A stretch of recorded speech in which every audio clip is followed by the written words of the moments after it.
Good morning. Today is July 12th, and so we're in the middle of 2014, and our speaker today is Nick Percival, who has spoken to this group, 3 or 4 times in the past, but it's been a while, I believe, since we've had him give us his wisdom. He's been a pretty regular participant, though, in the discussions, and today he's going to be talking about the metaphysics of time, and giving us, I guess, a lot of background on some discussion I know that's been happening with the Glenn Baxter's discussion group as well. So this is the first time he's given this presentation to this group. So, Nick Percival, go ahead.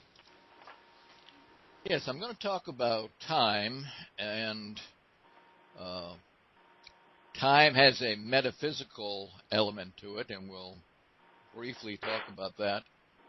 But we're not going to talk so much about the philosophical debate about time through the centuries. We're primarily going to look at the history of time as it applies directly to physics. And the first half of the presentation will be about Professor Lee Smolin's idea on time and how it's evolved through history and where he sees it going in the future. And then at the end, I will add my views. So you're going to have just a parade of different ideas, so don't get upset if an idea is not consistent with your belief system, because I think for everybody here, more than half of the ideas will not be consistent with your belief system. But don't tune it out and say, okay, that's not consistent with my belief system, I'm going to forget it, I'm going to ignore it. Just file it away somewhere in your physics filing system, because it may pop up again, and it may pop up in a different context or have a catalyst for some other thinking that's maybe even unrelated to the concept itself. First part is about Professor Lee Smolin's ideas. Lee is a respected physics professor in academia. In 2006, he published a book called The Trouble with Physics, The Rise of String Theory, The Fall of the Science, and What Comes Next. Now that title kind of sounds like a dissident view, but I'll expand on that later. And more recently, out in 2013, he came out with a book called Time Reborn, which looks at the history of time as opposed to in physics. That's what the first part we'll be talking about. I'm really going to try and talk about 2 levels. One about time, and because Lee Smolin has put down his thoughts in 270 pages, it really is gives some insight into the workings of his mind. So I'm going to also be talking about that point, that perspective.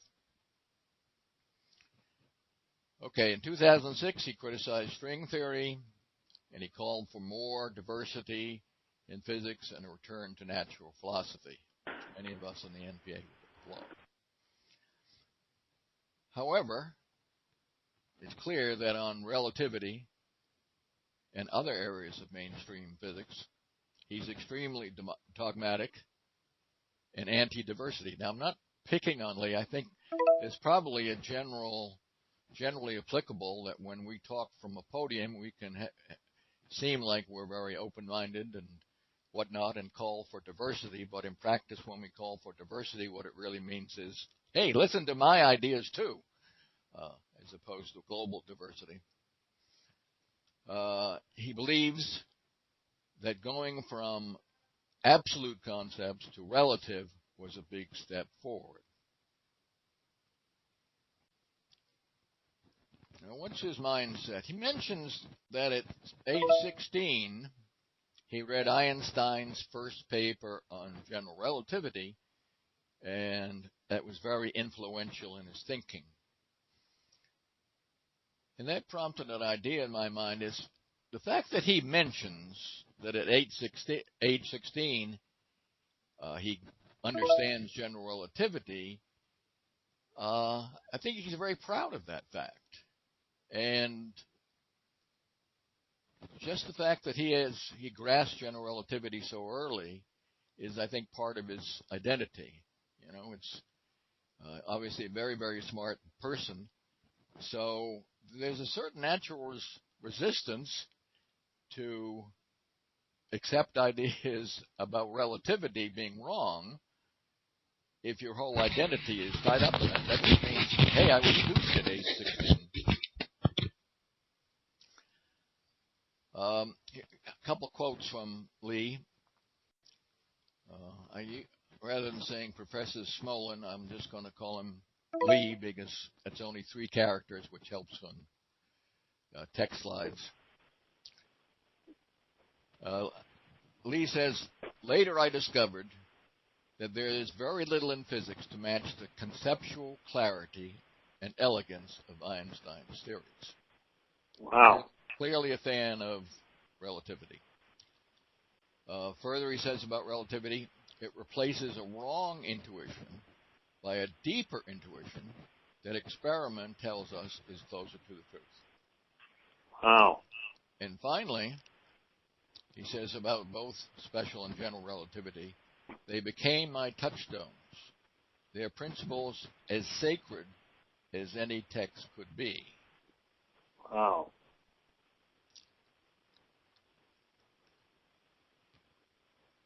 Okay, let me give a summary, a 3-line summary of his 270-page book on Time Reborn.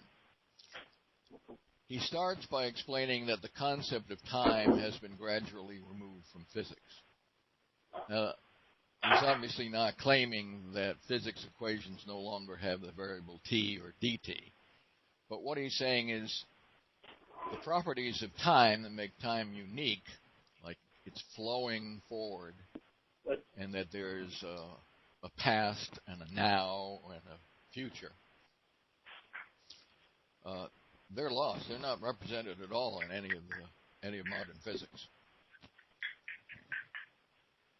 And this is not a claim that Lee is talking about to try and sell more, be sensational and sell more books. He's basically saying what the consensus of his peers in theoretical physics believe.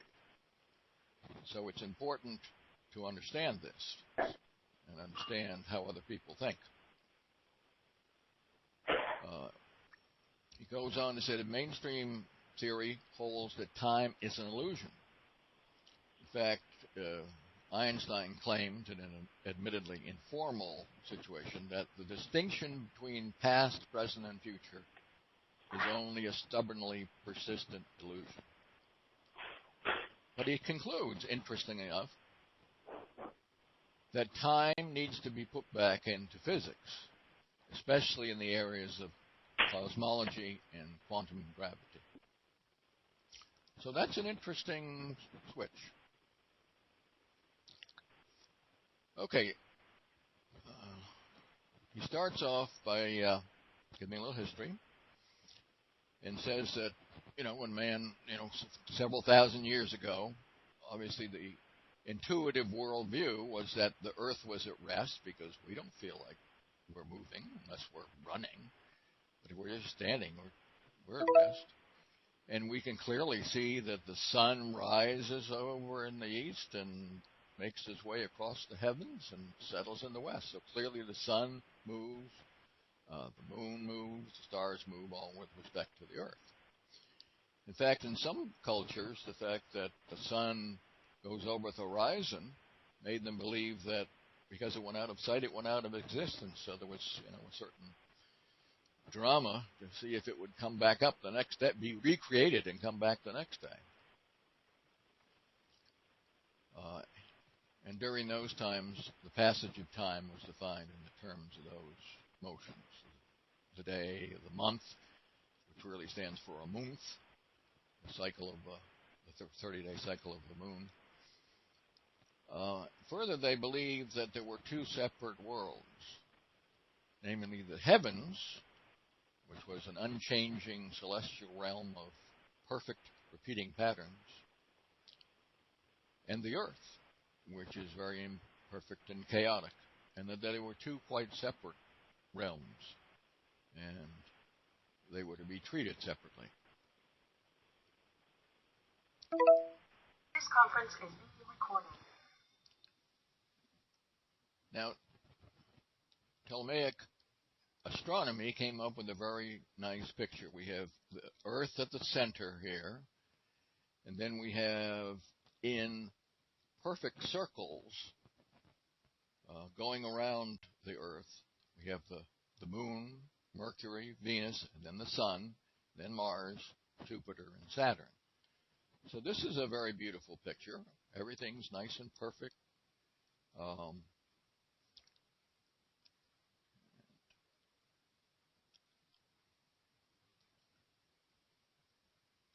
And it gave very good results. So it was a belief system that lasted for 2,000 years.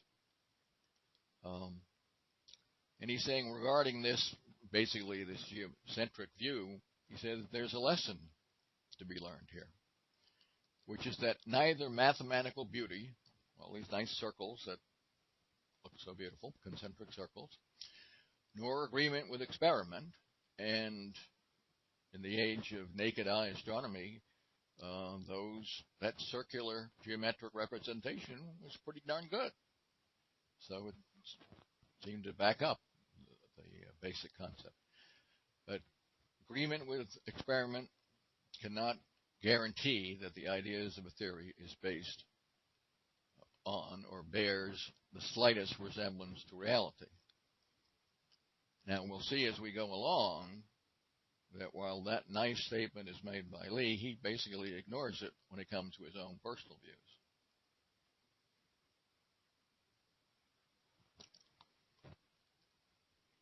Okay, again, the Ptolemaic view had perfect heavenly bodies moving in perfect circles. And because if you consider everything, all the planets going in circles around the Earth, you'll still observe that they go into retrograde once a year. So you have to add in another set of circles. So you end up with about 55 circles to fully explain the system. But since they're all nice, perfect circles, they were pleased. Then Tycho Brahe came along, still did his observations with the naked eye, but he got very excellent data, and he was able to determine that you get a much simpler picture of motion if you had the planets traveling around the sun. And then you'd get rid of a whole bunch of those epicycles, those auxiliary epicircles. But it shows how powerful one's current belief system is, because he couldn't make the next step to say that the sun, that the Earth went around the sun. He had all the other planets going around the sun. It might seem natural to think, well, Earth is a planet. Maybe the Earth goes around the sun. But how assumptions thinking. And it was up to his student, Kepler, whom he assigned the job of analyzing the orbit of Mars, which is more elliptical than the other orbits. And Kepler saw that the orbits were really ellipses, not circles, and that the simplest picture of all was to show that the Earth went around the sun as well.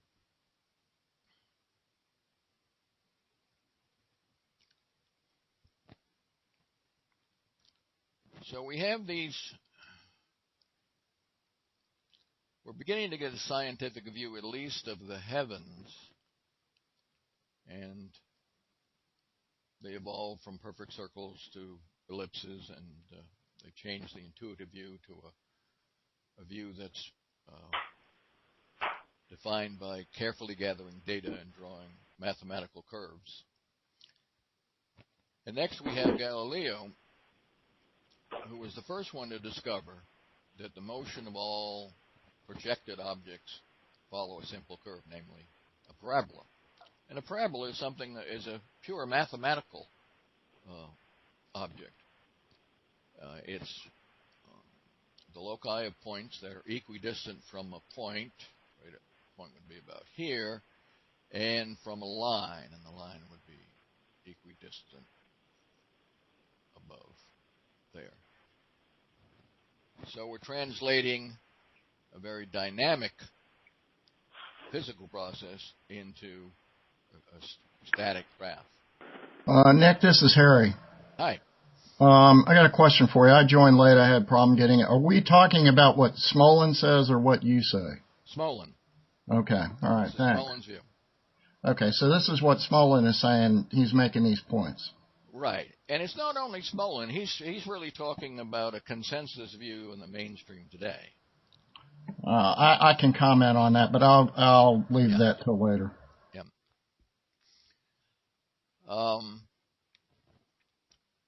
So again, we have to begin this process of what Smolin talks. Well, let me call him Lee. We're not on first name basis, but that's how I label the charts.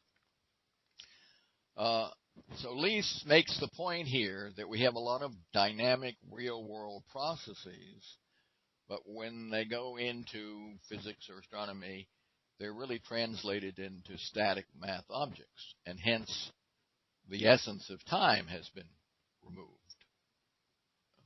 in this model, this math model.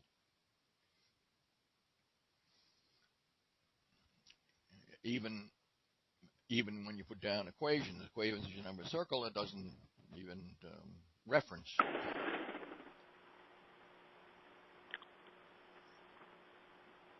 And he further makes the point that mathematics itself is timeless. It's pure thought. It's unchanging and eternal.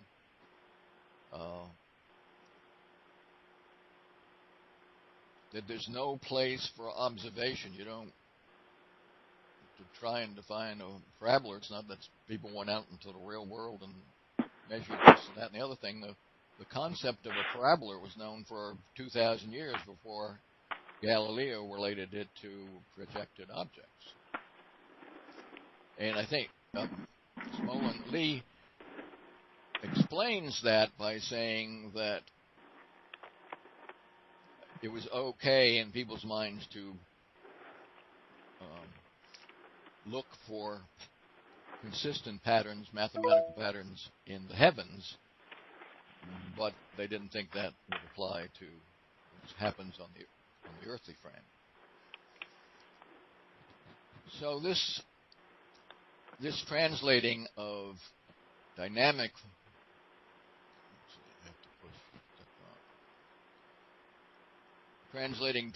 phenomena into static math objects leads to two things that have official names in physics.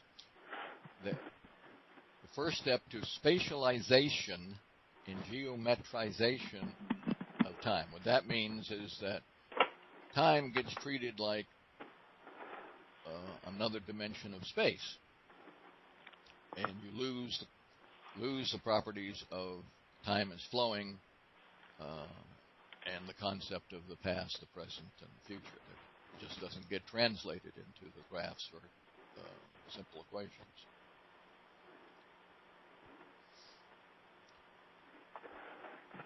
Next we go to Newton,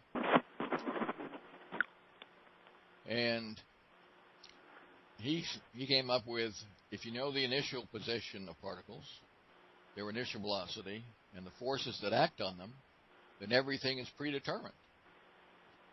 So it's pictured as a static whole. The universe is predicted as a static whole, like a machine.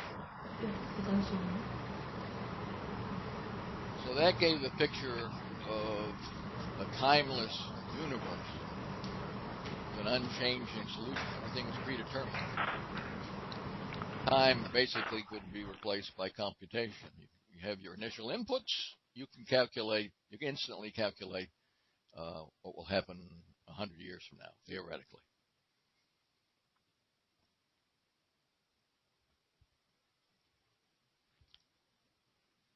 And as the third step, we have special relativity, which gets rid of the concept of time in several ways.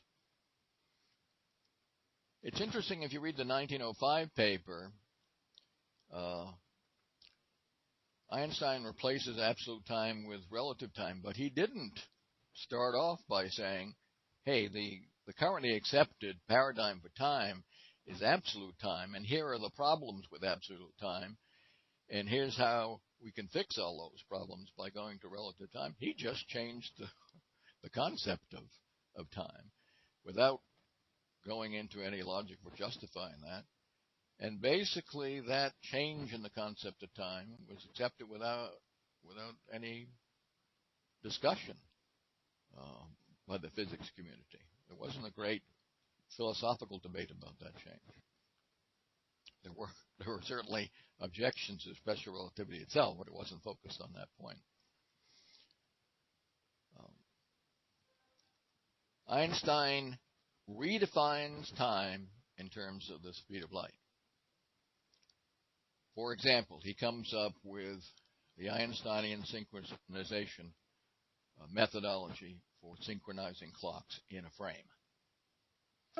Here we have observer A, he sends a light signal down to B, and then I don't know why I lose,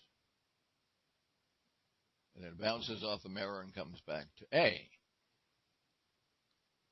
Well, the synchronization principle is that it takes the same amount of time to go from A to B as it does from B to A. Therefore, the time between sending the signal and it being received by B is half of the total time for a round trip. And he gives that equation V, which will turn out to be c, the speed of light, equals the path of light divided by the interval of time. And he says where the interval of time is defined above. So in his theory, time is defined by this Einstein synchronization method and convention.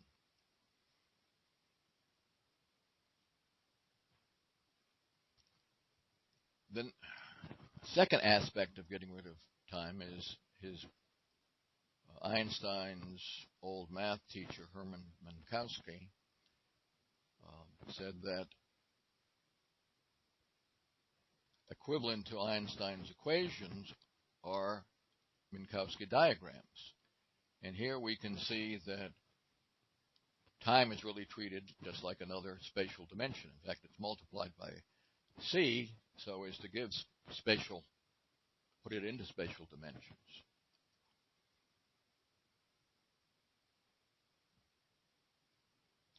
And there's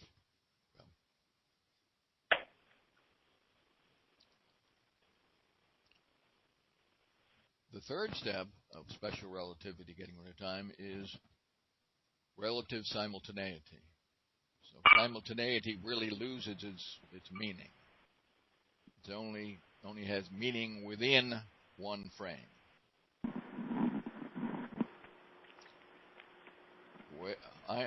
Special relativity is set up so that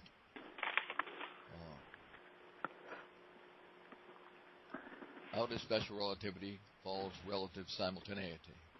However, the consequence of that is that here we have, in Maria's frame, we have A, and A might cause B.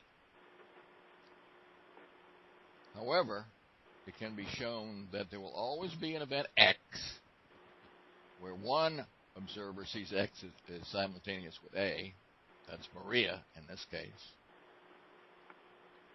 and another observer will see X as simultaneously with B, which is supposed to be in the future of A.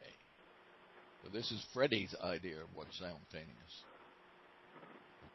So because in Einstein's configuration, Einstein's model, actually it's a set of models, one for each inertial observer, there is no sense of a global past or present or future.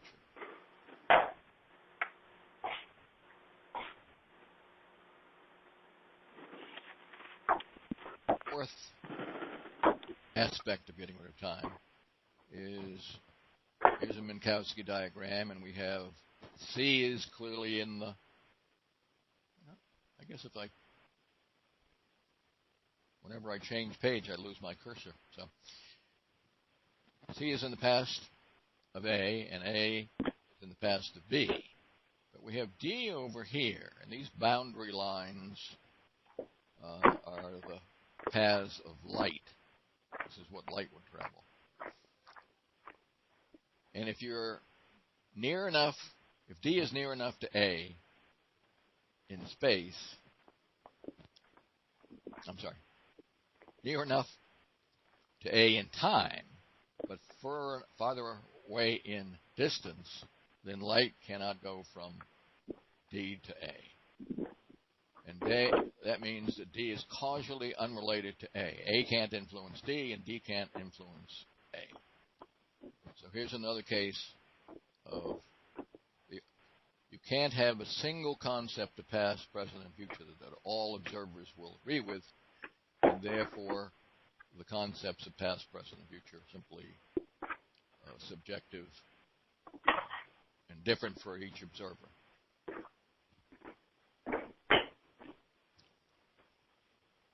Okay, those four aspects of changing the concept of time led to what's known as a block universe, where we have dimensions of space and dimension of time, and time is frozen like a block of ice.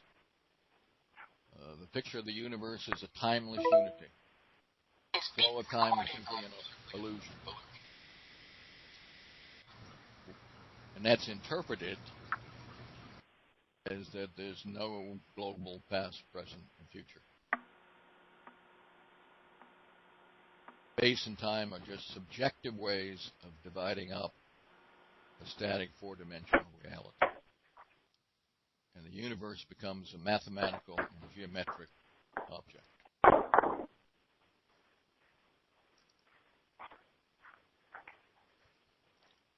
General relativity both reinforces those issues of timelessness and extends it. First of all, it confirms the block universe view and makes it clear that the construct of past, present, and future only has local observer-dependent meaning. And it's kind of like the words here, left, right, and near, which only describe locations in space relative to an observer. And past, present, and future is treated in the same way with regard to time. It's only relative to a specific observer. Each specific observer has a different concept of what's near or what's the present.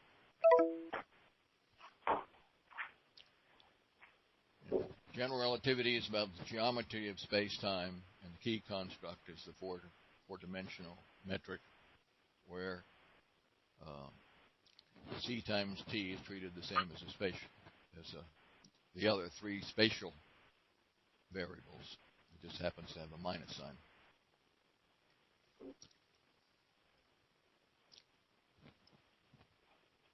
Just one tidbit that's not crucial is that in general relativity, an array of clocks can be used with all the clocks running at a different rate, and general relativity will still work. That's called time being many-fingered.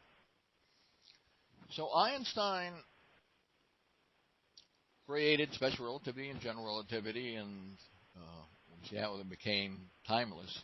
However, there are a number of quotes where he was distressed by the fact that the now, the sense of now and the sense of past and future, was absent from his physics theory.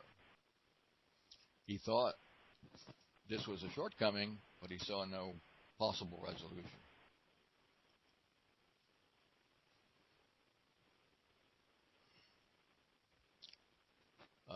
Briefly on quantum mechanics, also timeless is compatible with relative simultaneity. But note that in alternatives to the Copenhagen interpretation of quantum mechanics, you have hidden variable theories, such as the de Broglie, Bohm, and Vigier theory, and they require absolute simultaneity. But those aren't accepted today. So just as a review, as Smolin and his peers in academia see timelessness being introduced into physics, being the sense of time being gradually taken out of physics. First, we have the freezing of motion into a static graph or static formula. The abstract use of timeless math.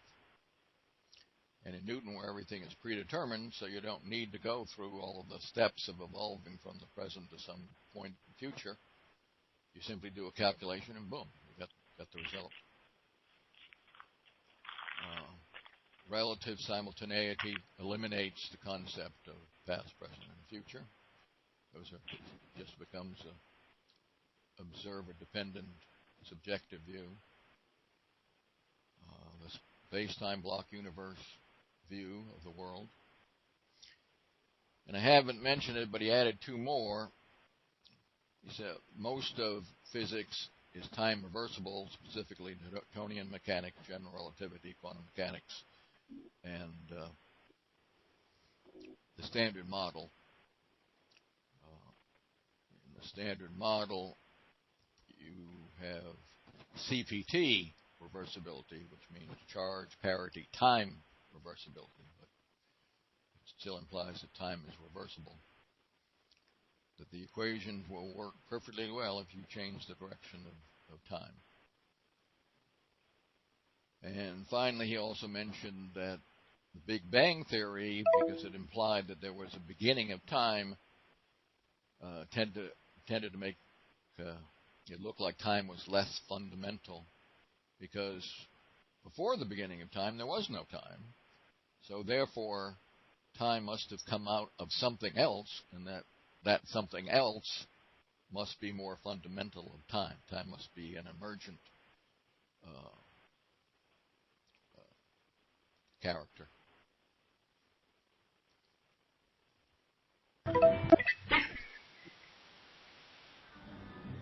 Okay, now Lee talks about absolute time versus relative time.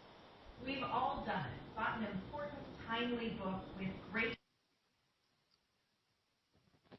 So originally, of course, all motion was relative. People would speak of motion relative to themselves, or relative to the Earth, or relative to the Sun, or relative to the galaxy, to the fixed star, or something like that.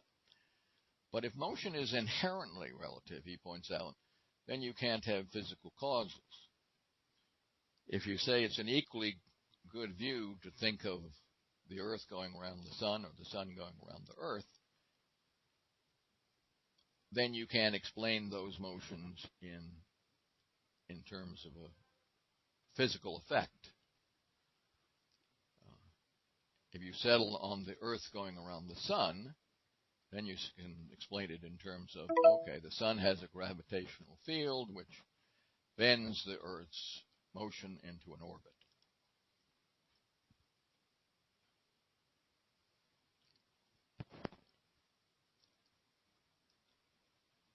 Now, Newton had the opposite view.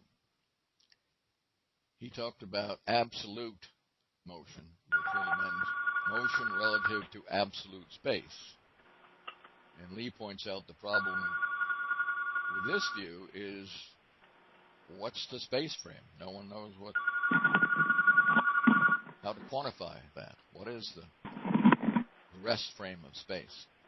And similarly, in the late 1800s, absolute motion was related to the ether frame, but they couldn't identify what it was, the ether frame.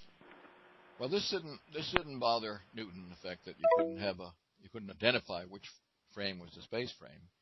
He said God knows what the space frame is, and besides that, there is some motion that is clearly absolute, and that implies that all motion is absolute.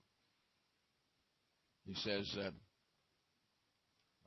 rotational motion is absolute, and the example given is, Newton's bucket. You can determine that something has absolute rotational motion, and he generalizes that to all accelerated motion.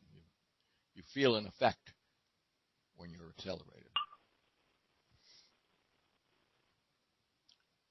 Now, not directly related to time, he talks a lot about Newton's paradigm, where he calls it physics in a box, where you set up an experiment to limit all outside influences, and you break down the elements into the box into their individual components. You don't really talk about the relationships between them, but you have these components, and then you predict how those individual components will interact.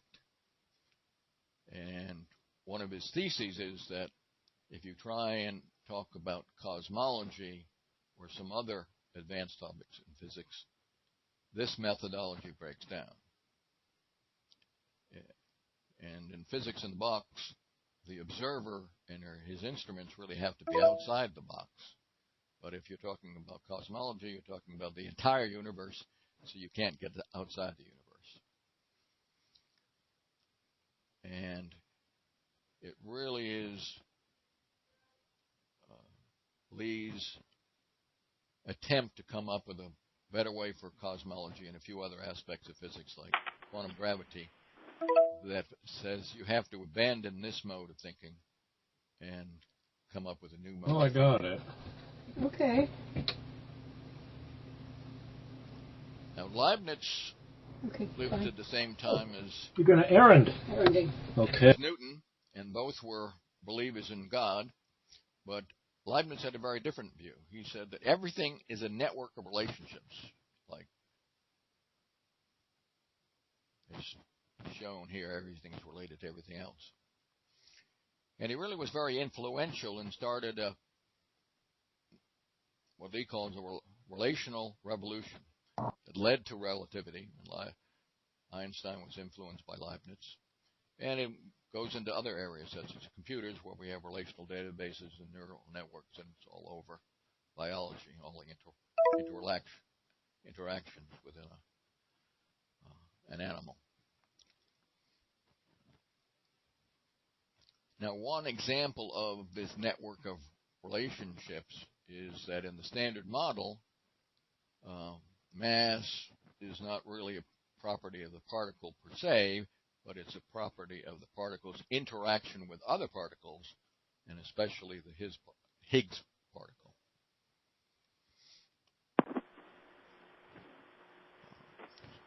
So Lee is saying that many things that seem like fundamental properties really are emergent. The fundamental properties are the little dots, but what you see is the entire connected interaction of all these dots. You see their interactions. And, for example, temperature is an emergent characteristic because what it is the average kinetic energy in the domain that you're looking at.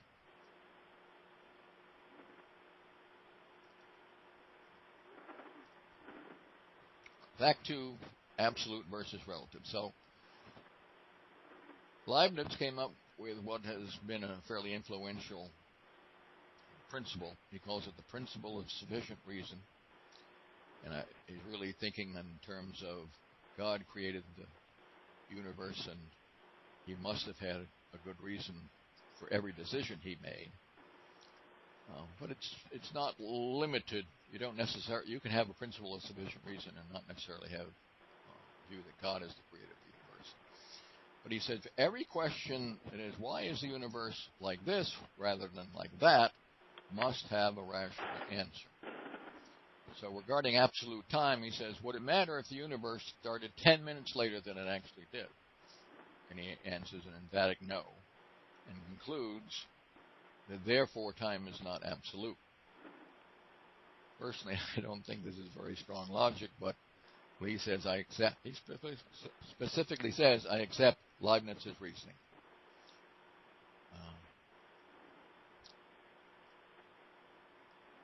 As to why time is not absolute.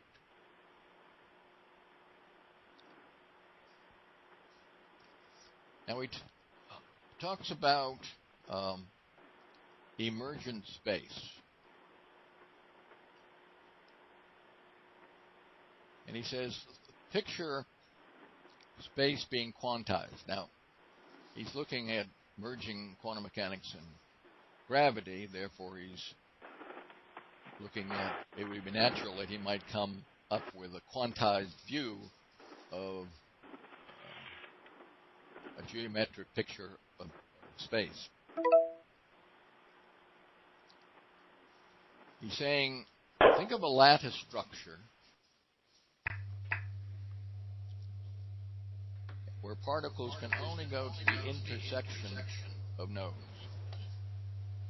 And they can only hop to adjacent nodes that they're directly connected to. And this is where you get the perception of near. This node is near to this node because it only has one connection link that it has to traverse.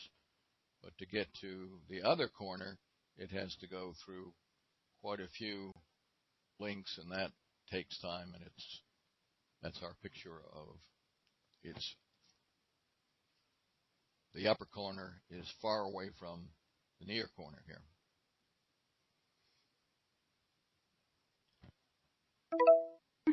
And certainly 2,000 years ago, basically most of your interactions were in, let's say this represents a village. You probably talk mostly to your next door neighbor.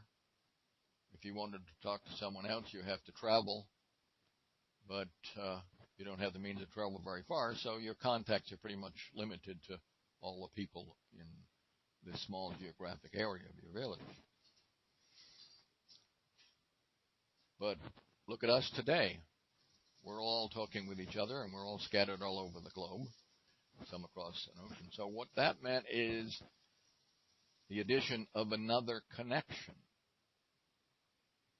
And this other connection really changes the concept of who is near in terms of communicating with someone.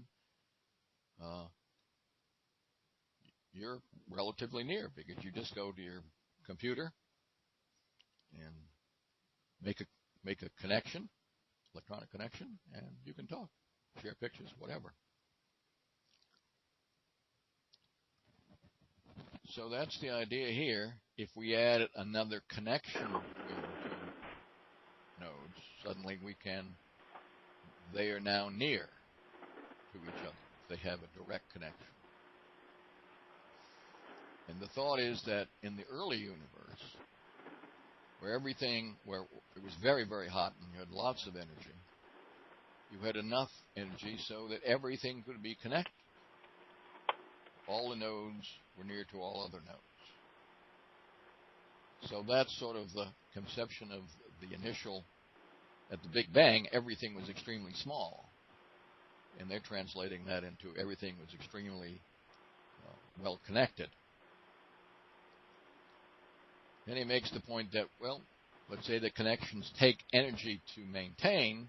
So as the universe cooled down, connections broke down to a 3D lattice, which was really the minimum connection scheme. And that's what that represents what we see today is this 3D lattice scheme. It was interesting that last Monday, I think Franklin Hu came up with a view of space that was pretty much like this lattice space. So that might also be used to explain non-locality, because usually the correlations are between two particles that are created together. So if they're created together, maybe they have an extra dimensional link or connection, and that explains non-locality. It's not a case that something travels very fast through our 3D space. It's that there's another connection.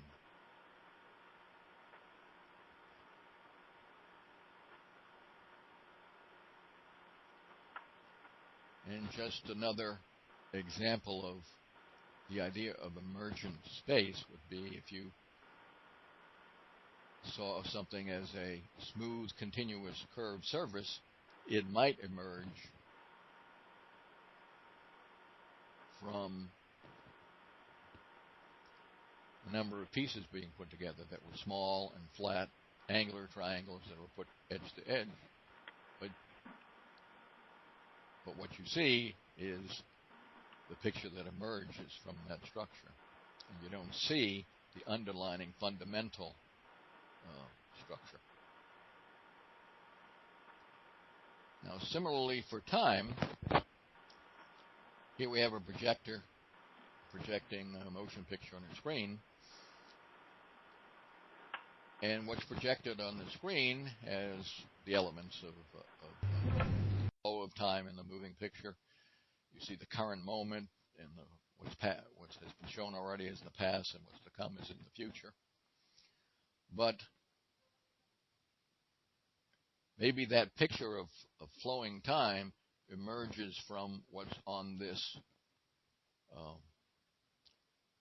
film reel here, which is really quantized bits of time, with each frame representing a moment. And it's given the image of time that we see today, that we think of today, because of this motion through the projector.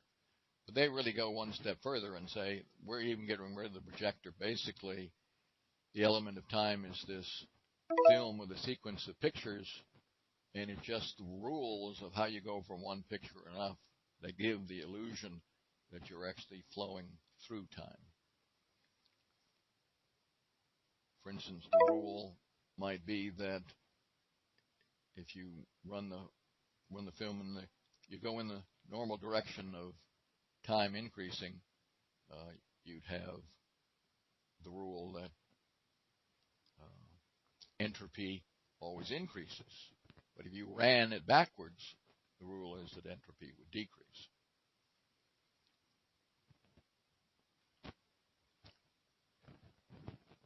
So interestingly enough, as Lee struggled with the problem of how do you unite quantum mechanics and gravity, and how do you develop a coherent cosmology, he came to the conclusion that to get a coherent solution, one needs to separate time from space and have a flowing, non-emergent global time. Now that's quite a change. We heard before how deeply embedded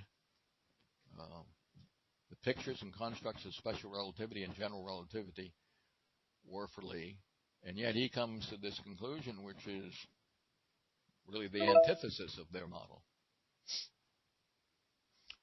And further, he says, we need for the reality of time to be put back in physics. That reality of time frees time from the false constraints of relativity's four-dimensional space-time unification. Fairly powerful, iconoclastic statements.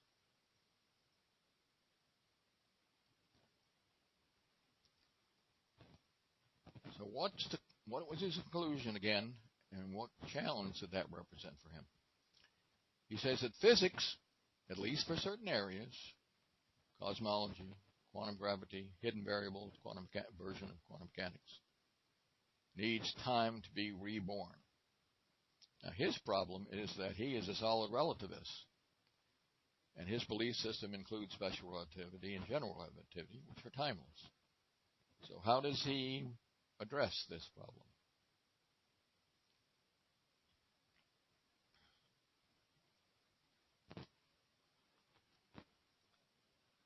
Well, he gives up relative simultaneity and adopts a preferred global time and a preferred state of rest, and basically reformulates relativity for those constructs that we just talked about, quantum gravity and cosmology. And I've actually seen this sort of syndrome happen a number of times. I've talked to a number of people who are staunch relativists, and they often have seen problems with relativity, And they find a way to fix relativity so as to solve the problem that or the deficiency in relativity that they see. So they remain staunch relativists, so they just say that the way the mainstream has interpreted relativity is wrong, and I have the correct interpretation. If everyone would come to my correct interpretation, all would be well. Now we saw the barrier of having a specific belief system could be an impediment to accepting what the facts are showing. Like Tycho Brahe was able to shift from a totally geocentric view to saying that the planets went around the sun, but he couldn't make that next step of saying that the Earth also went around the sun. There's a big psychological barrier there. And Lee admits this.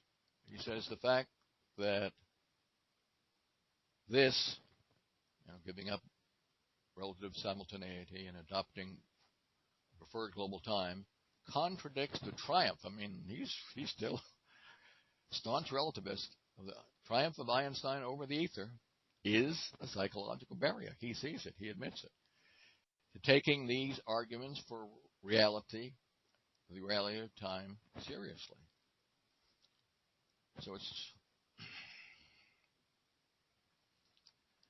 But he goes on to say that the observations of receding galaxies and the observations of the cosmic background radiation both indicate to him that there is a preferred rest frame and a preferred global time. And he says both of those observations point to one and the same frame. So that's quite impressive.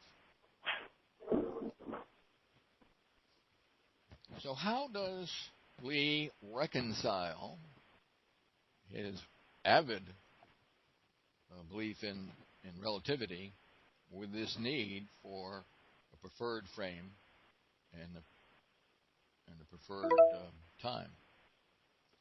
Well, he says, on a cosmological scale, preferred time is valid, but on a smaller scale, relativity prevails.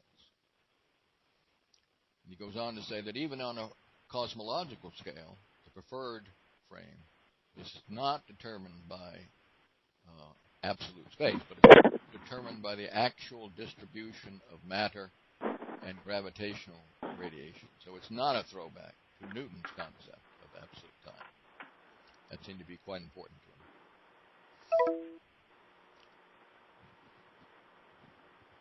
So he says, further, the day is saved by a new theory called shape dynamics, which gives the same result as general relativity. In general relativity, simultaneity has meaning if two events are physically close. As the separation increases, the meaning of simultaneity decreases. And there's a similar analogy with shape dynamics. In shape dynamics, which could be called equivalent to general relativity, it does away with relative simultaneity and includes the concept of absolute simultaneity. However, to make up for that, it says comparing absolute size only has meaning if two objects are physically close. But as separation increases, the meaning of absolute size decreases. So he concludes we keep general relativity, but when we need time to be meaningful, we just switch over to shape dynamics. Now, to me, that's a very interesting... That's Glenn. That's you. Glenn.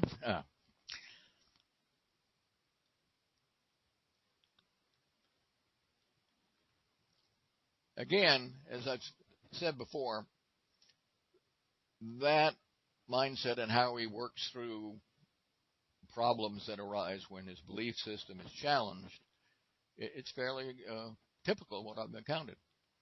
A relativist will claim that relativity is gospel, but the rest of the world doesn't understand it. So he has a special fix that solves the troublesome logic or empirical data that comes up to challenge relativity.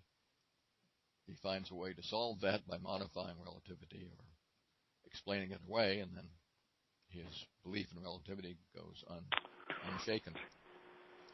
So many relativists see the same problems in relativity that dissidents have articulated and acknowledge them as problems, but the two groups take different solutions. A relativist will try and patch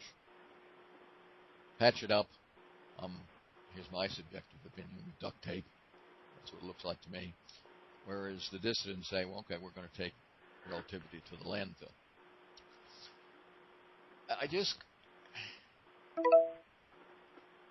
Looking at Lee's reconciliation of what conclusions he came to when looking at quantum gravity and cosmology, and his being a fanatic supporter of relativity, is that the solution is the Rube Goldberg solution. It just seems like, switching back and forth between general relativity and shape dynamics, depending upon whether you need an absolute or a relative view of time, doesn't seem to be the soundest solution.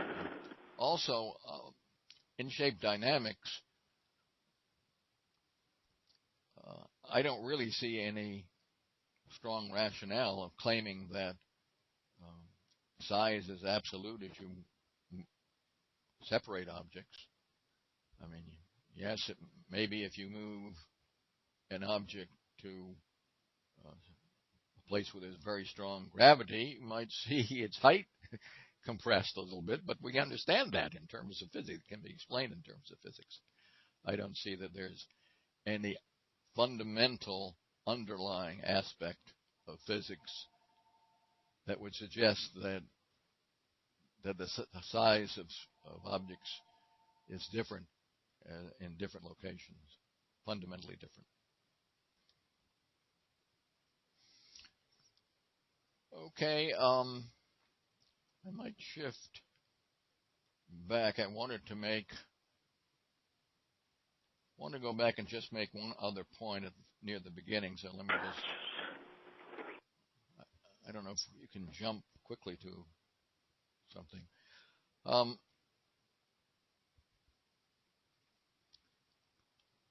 Well, I just wanted to point out that, when Lee had commented about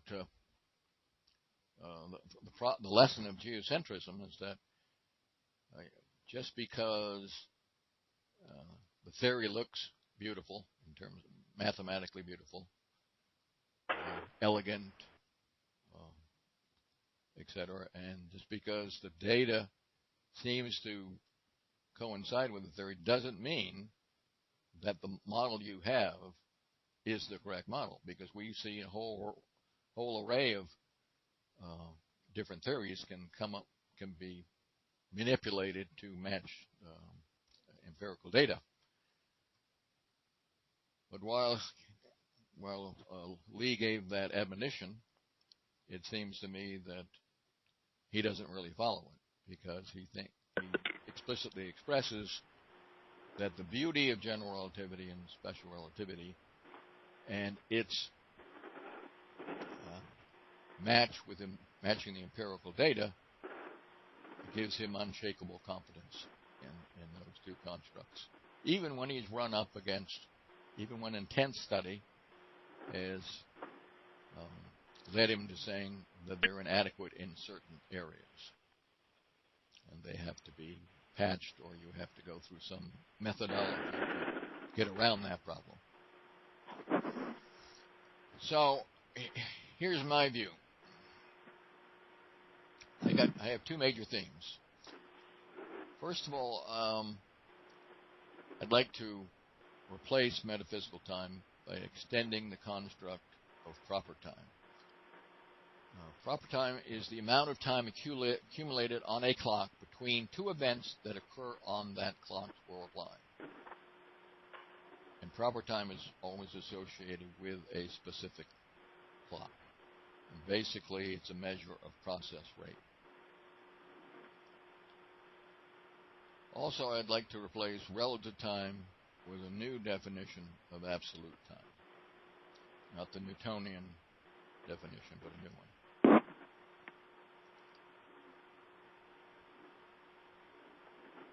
Now, over the centuries, there's been a tremendous amount of dialogue with philosophers about the metaphysical meaning of time.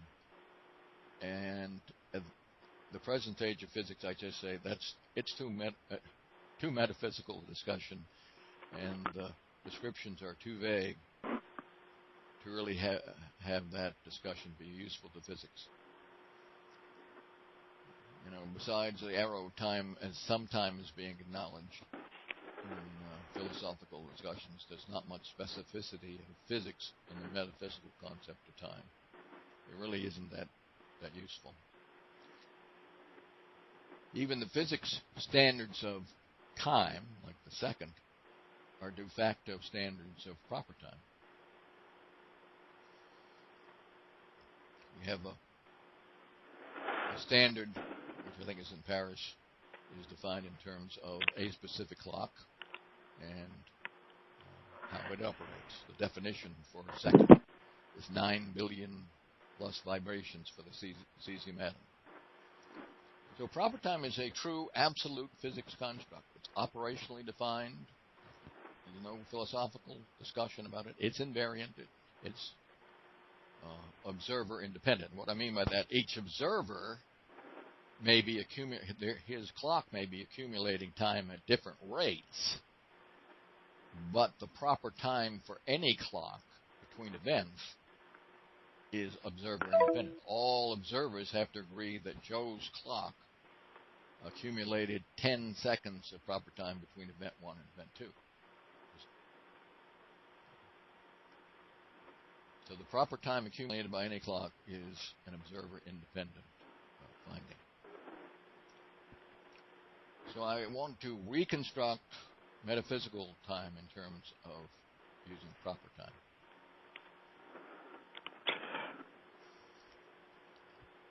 Now I want to talk about special relativity and talk about what I see as its limitations. If I'm not going to try and debunk all of special relativity, but I'm just arguing that special relativity cannot be claimed to be describing physical time.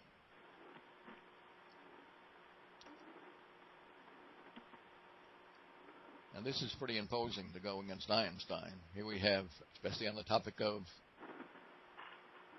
time, he's declared as not only the person of the year, but the person of the century. And you think of Einstein, in most people's minds, as the infallible godfather of physics. And certainly, Lee speaks of him very reverentially. Nevertheless, my claim is that all, including relativists, should be open-minded on the validity of interpreting special relativity as describing physical reality, as describing what's happening physically. And I've got 3 general points. And,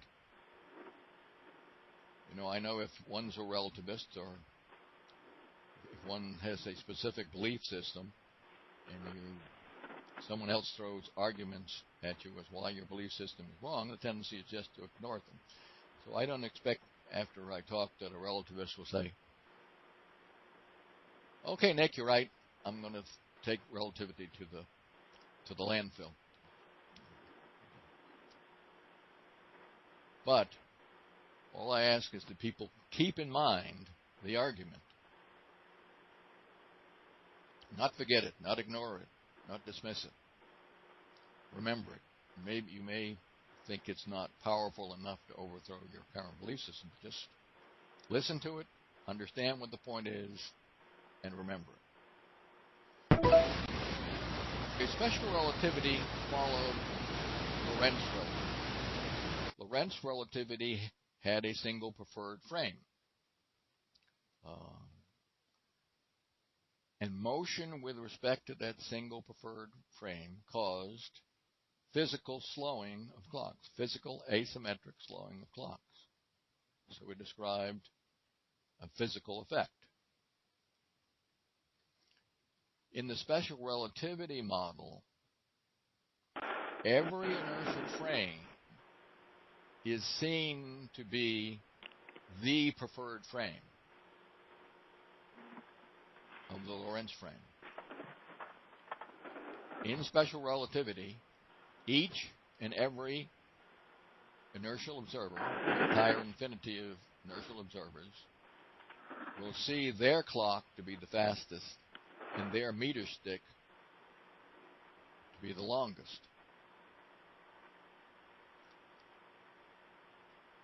To me, that's a powerful description that special relativity is not giving a model of what's happening physically, a direct description of physical reality. Even if you say, hey, this is a very useful model, a very useful construct, it can't be that construct, I'll put it another way, that construct at best would be an emergent construct, and there must be a single coherent physical model that underlies that. Many people are dismissive of critiques of special relativity by saying, well, special relativity has been proved by empirical data to 9 decimal places.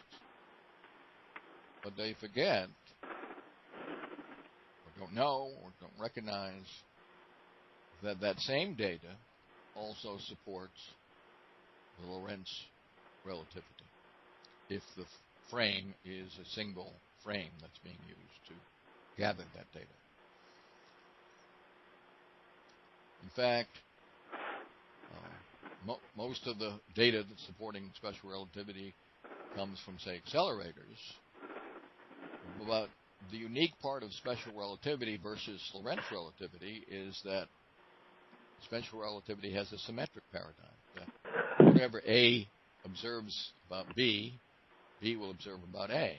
Or whatever effect A claims relative velocity has on B, B will claim that the same relative velocity has the same effect on A. So it's inherently symmetrical. But in an accelerator, the only data you gather is from the observer, who is at rest compared to the accelerated particles. We never get the data or the view from the particle looking and seeing what's happening to the human observer's clock or the human observer's meter stick. That's never tested in accelerators. It's never tested until we had the GPS system. And the GPS data system clearly shows that the asymmetric model is correct. Now this is not just something I'm throwing out for the first time, not a single person saying this. Ron Hatch, who has 30 patents for the GPS system, knows the data as well as anyone in the world, says this. Tom Phipps looked at the data. Tom Phipps came to that conclusion and described this in his book, New Physics for All, or something like that was the title of the book. Tom Van Flandern, who was a consultant to building GPS systems, he didn't come to quite a strong conclusion. What he said was that the physical model used in GPS is the Lorentz relativity model, and it's definitely not the special relativity model. If you used that model from any frame other than the ECI frame, you'd have a GPS system that would be sending people in Detroit into Lake Michigan. It just wouldn't work.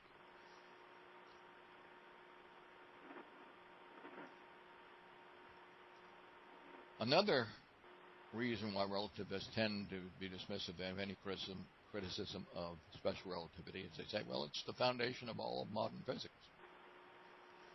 Well, for some parts of physics outside of relativity, there are some aspects of special relativity that are used, but not the whole of special relativity. And these certain aspects are shared to a high degree with Lorentz relativity. But if we just focus on space-time physics, it seems like space-time physics has been built on a weak foundation. Yes, it is true that special relativity is the foundation for space-time physics today, but that seems to be the problem. We seem to be building a tower of space-time physics, adding layer after layer after layer, and it's leaning more and more like the Leaning Tower of Pizza, about to crash.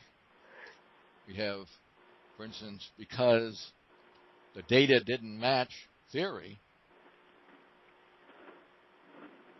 space-time physicists have to create dark matter and dark energy, which I consider to be fudge factors. In fact, what they've done is, by going with dark matter and dark energy, they filled the universe up to 95.1% of the universe is filled with this fudge factor. And also they have to create inflation. It's part of the Big Bang theory.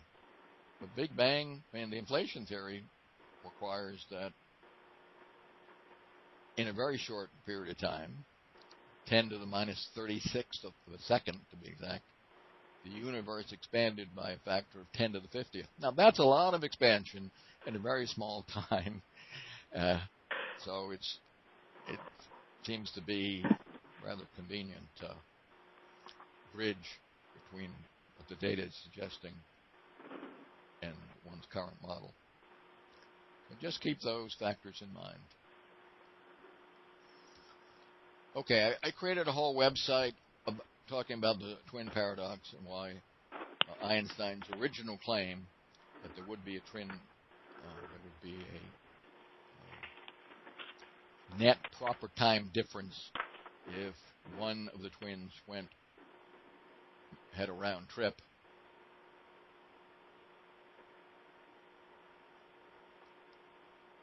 And as soon as Einstein's 1905 paper came up, it started, first of all, it was called the clock paradox, but it eventually became called the twin paradox. The basic problem was, they said, how can special relativity's symmetric time dilation equation produce an asymmetric result, namely the net proper time difference in the twin paradox? The initial rebuttal that was given by the relativists was that B, the traveling twin in this case, we have A and B, twins starting together. B goes down to another observer that's at rest in the A frame and turns around and comes back to be at rest in the original A frame. So the relativists argued, and this is well documented in the literature, that we can just apply A's view of the problem and we can throw out B's view. B can't use special relativity because here he turns around and he's subject to turnaround acceleration. Well, eventually this argument was seen to be rather transparent and weak, and was loved by relativists and by Einstein.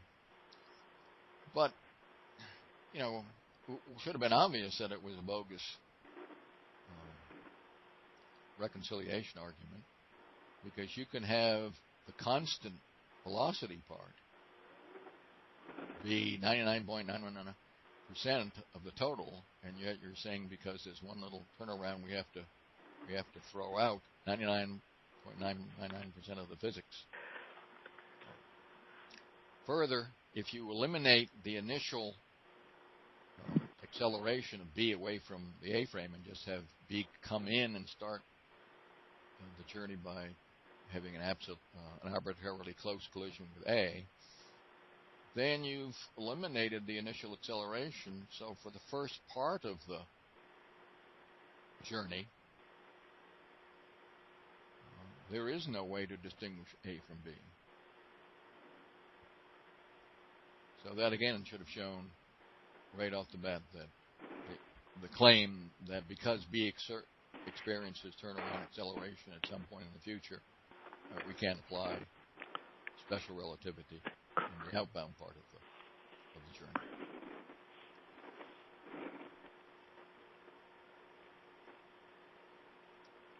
Okay, I'm just going to summarize what I found for twin paradox. I'm not going to give all of the logic, which require hours. Basically, all of the subsequent reconciliation arguments trying to reconcile the symmetry of special relativity in the time dilation equation with the asymmetric result, namely the net proper time difference at the end. The problem was that all of these were either claiming unconsciously that the stay-at-home frame is the single preferred frame. And that tacit assumption and that erroneous assumption is clearly shown by having two more or less simultaneous twin paradox scenario where the roles of A and B are switched. So in the first scenario where you have A being the stay-at-home frame and B being the outbound travel frame, and in the second scenario which switches so that B is the stay-at-home frame and the A is doing an outbound leg of the journey, and we immediately come to a contradiction. The other problem that the reconciliation arguments had was they were mixing proper time, observed time, or metaphysical times. They were mixing apples with oranges. But if one stuck to just using proper time, again, it became clear that you couldn't reconcile a net proper time difference with special relativity symmetric time dilation equation. Even Einstein abandoned his twin paradox claim in 1916. And some of his writings before that showing that he was troubled by the force of his critics' arguments on the twin paradox. Now, more recently, we had a project where we had an open letter on the twin paradox, and 150 plus people all over the world, professors, PhDs, independent researchers, signed it, saying that the twin paradox should be re-examined. And we sent out a survey of simple questions, and we got answers from some mainstream people. And quite frankly, reading the mainstream responses, which are unedited, just the entire response is given in their own words, that became the strongest indictment of thinking of special relativity as describing the physical world directly. And that's the address of the Twin Paradox website.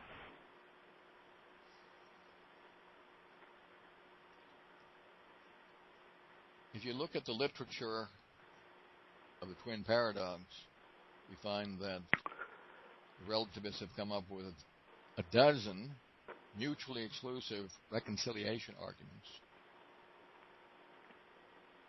And all of those were accepted in the literature.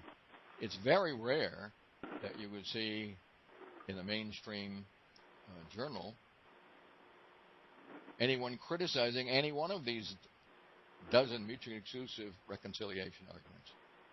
It seems that, if you came up with an argument that reconciled special relativity's symmetric nature with the asymmetric result, that you'd be published, even though I guess it's a tacit rejection if you publish a different and a mutually exclusive reconciliation, but nobody tried to debunk any of these 12. They were all accepted. But here's a point that's missed. Many people may say, oh, the twin paradox, that's a dead issue. That's been hashed over first century. I'm not even going to look at it. It's not worthwhile looking at it. But, very important point.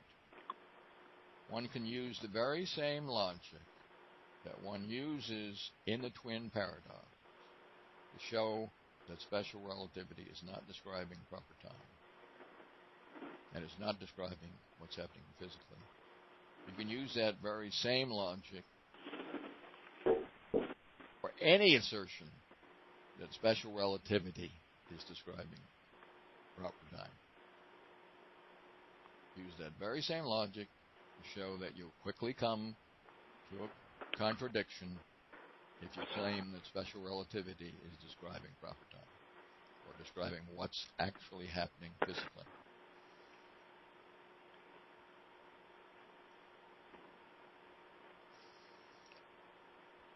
Okay, continuing on this theme, Dingle had a great quote. He made a challenge to the physics community. He said, if you have A and B moving at relative velocity, one to the other, tell me which one will have the slower clock. No one ever was able to answer that. His conclusion was that the theory, special relativity, at least as it was being interpreted by his colleagues in his era, the theory unavoidably requires that A works more slowly than B, and that clock B works more slowly than clock A, which it requires no superintelligence to see it's impossible. It's not a case of being counterintuitive, it's just plain it's fundamentally counter-logical to claim that two clocks are slower than each other. And most recently, we have what I consider to be a game changer. We have GPS, a highly credible data source. The people who design it can't be rigging it to work to support their theories. It has to work. And it works to a very high precision. And it shows that time dilation, or maybe you should call it clock retardation, is asymmetric and not symmetric.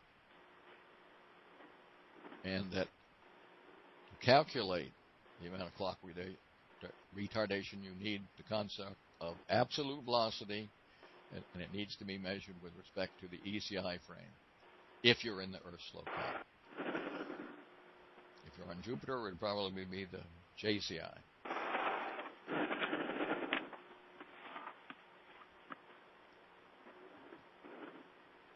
So if you actually tried to use special relativity in the GPS system, people in Detroit would wind up in Lake Michigan, as I said before. This is a very powerful piece of information, and it shouldn't be dismissed. You may want to look into it and study it and analyzing it in hopes that you can show that what I've said here and what Von Hatch and other people have said is false, but you should take it seriously, take a close look at the data. And by the way, there is one other piece of information that's been interpreted as supporting special relativity's construct of relative time, but which actually shows that clock retardation is absolute. And that is, we have muons that are created in the upper atmosphere by cosmic rays, and a huge number of them reached the surface of the Earth, measured, recorded. However,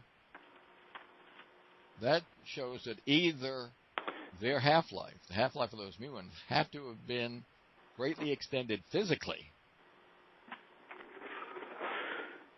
or the muons would have had to travel much faster than the speed of light, which is in violation of special relativity. So the muon data that's usually said to be an example of special relativity actually contradicts special relativity. He says there is asymmetric physical clock retardation.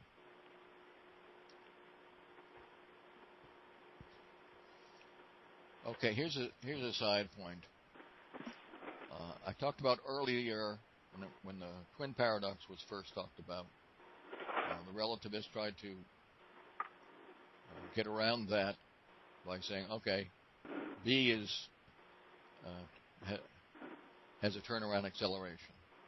So often when a relativist is presented with logic arguments or data that doesn't jive with relativity, they will pull out the claim that special relativity is limited to domains of inertial frame. So both the observer and the observed have to be in the inertial frame.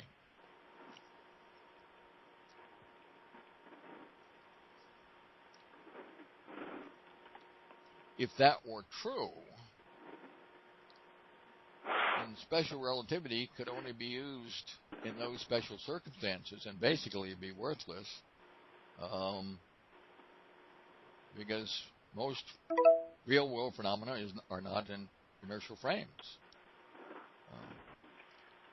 And some of the claims about it's limited to inertial frames would even rule out events for objects or observers that had accelerated in the past or accelerated in the future, like was tried with the twin paradox.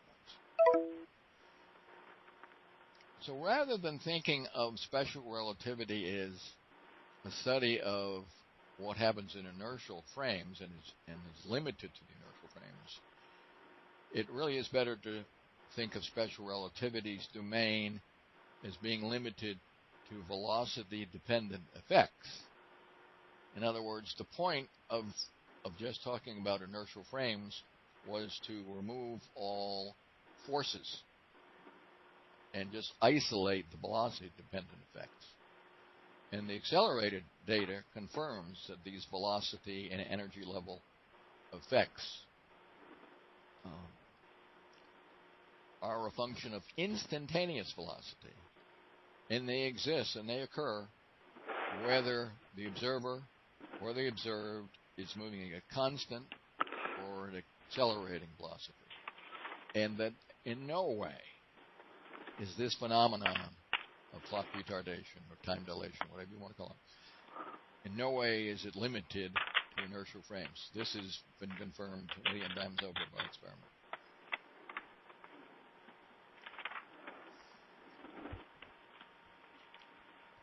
Okay, that covers special relativity and the time dilation equation.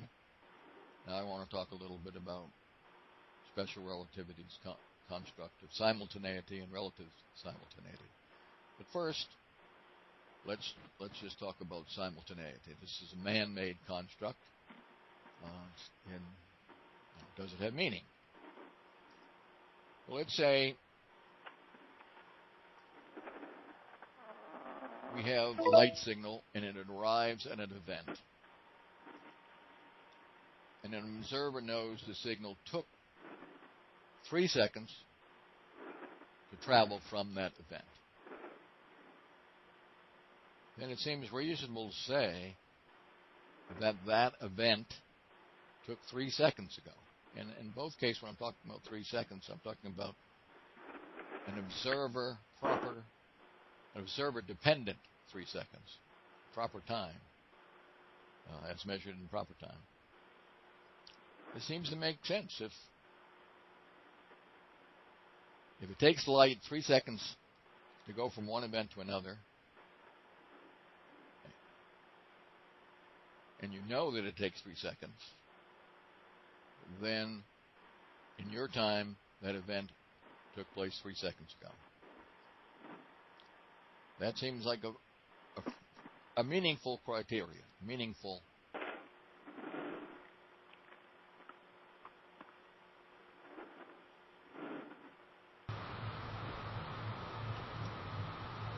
That raises the question about special relativity in time and simultaneity.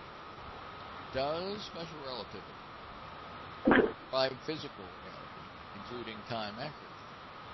Or does special relativity provide an infinite number of conflicting models of reality, one for each inertial observer, that imply an incorrect view of reality, but which seem to be useful in some areas of physics?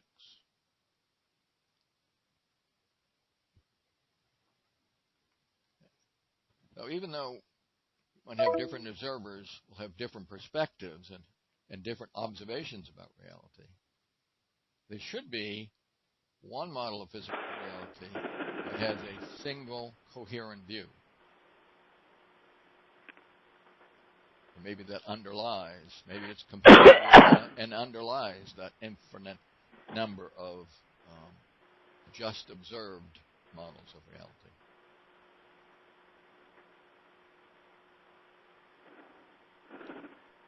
Let's see. I'm going to jump ahead to 47 and then come back here. All right, let me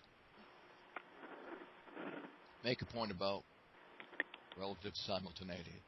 In discussing the twin paradox with relativists, trying to discuss whether it made sense, I'd often ask how much of the net proper time difference had accumulated at various points, in particular the midpoint, the turnaround point. And the reply was, the question was inherently meaningless because of relative simultaneity. In other words, different observers would conclude different things about how much of the net proper time difference had accumulated at the midpoint. However, that would be in contradiction with the basic tenets of special relativity, because half the net proper time difference must accumulate at the midpoint. Otherwise, the physics of special relativity would be direction dependent. And the relativity principle rules that out. So the question actually was inherently meaningless. And what the relativist was saying, quite correctly, was that it is just inherently meaningless in the context of special relativity's infinite number of inconsistent views. So special relativity is not, when special relativity comes up with the concept of relative simultaneity, it hasn't discovered an inherent property of time. What it has discovered or shows is that special relativity is not discussing physical time correctly. It's discussing observed time, and observed time is different for different observers. So basically, relative simultaneity has been used in special relativity to hide what would be a single coherent description of what's happening physically.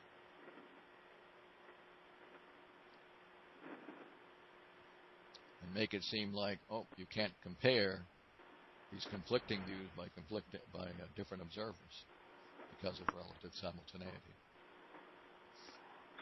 However, we know that GPS is built on universal simultaneity with synchronized clocks. So by generalizing and expanding the construct of proper time for one set of clocks,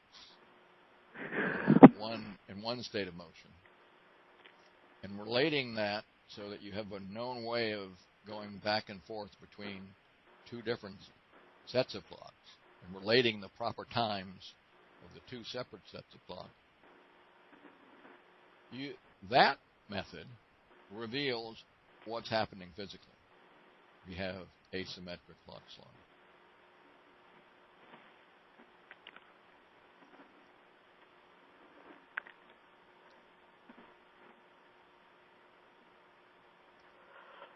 Skipped over a couple of slides. I'll see if there's anything.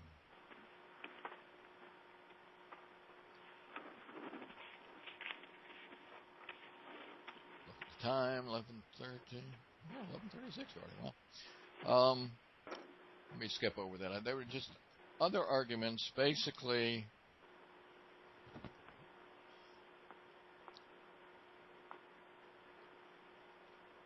I say if special relativity's second postulate and or Einstein's synchronization were valid, then simultaneity should be valid. And I use logic like the logic I just explained about why we have to conclude that half the net proper time difference accumulates at the midpoint of a twin paradox scenario.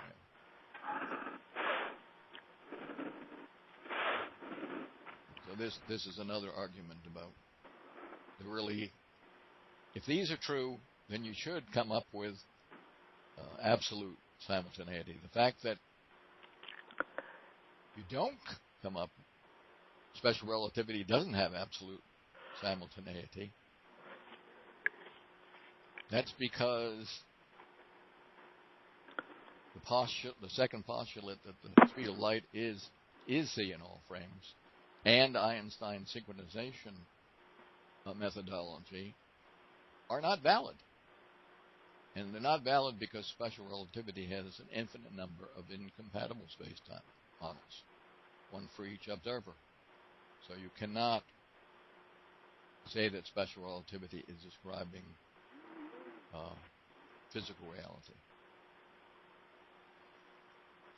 Let me skip over.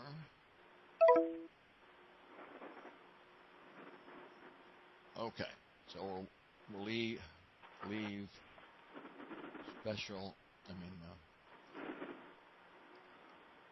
relative simultaneity and go to a related topic.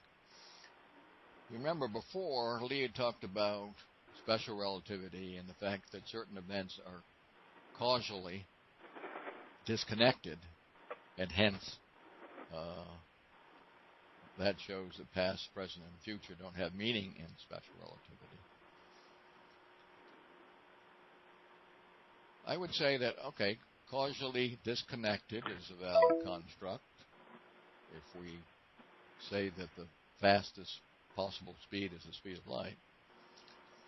But that construct really is a function of the speed of light and not related to time per se. Hence, it really is not a valid argument against the past, present, future construct. The nature of time is not determined by how fast light waves can pass through space. Now, suppose one could send out a signal at infinite speed throughout all space. Then, right then, that would establish a universal past, present, and future.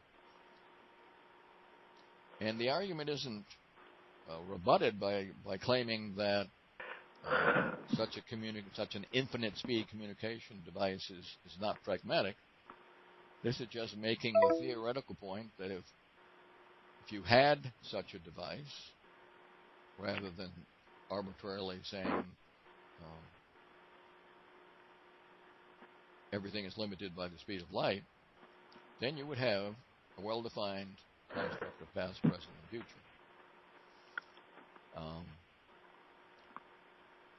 And I'm not really going to go into trying to devise a pragmatic and infinite speed pragmatic device. But in quantum mechanics, we have correlations that appear to be non-local and provide communication at infinite speed. It's like we showed with the discussion of emergent space. When two particles separate, they might have a new connection that sort of transcends space, so that you have a direct connection between two particles, even though they are very far apart. And that provides a mechanism for infinite or near infinite communication. Okay. We've talked about certain aspects of time directly, but time obviously is related to velocity since it's distance divided by time, and time is connected with kinetic energy since it's defined in terms of velocity, which is connected to time. In fact, it's been recognized throughout physics that time and kinetic energy are interrelated, and usually have analogous relationships. So I'm not going to use Newton's concept of velocity with respect to absolute space. I'm going to have a new concept. It's absolute, but since velocity has to be relative to something, it's relative to a specific physical entity. And one example would be velocity and kinetic energy as measured relative to the ECI frame, or to the Earth's gravitational field, rest frame, when one is in the locale of the Earth. So I would have time defined in terms of the standard absolute proper time rate, but that can be expanded globally if you have a decent physical description. It can be expanded in terms of interrelating different local proper times. In fact, that's what GPS does. It selects the proper time for clock rate at the rest on the surface of the Earth, and uses theory and experiment to relate that standard rate for that set of clocks to other proper time rates for other sets of clocks at other locations and at other states of motion. And from that, you get a universal time that's well defined in terms of physics, observer independent.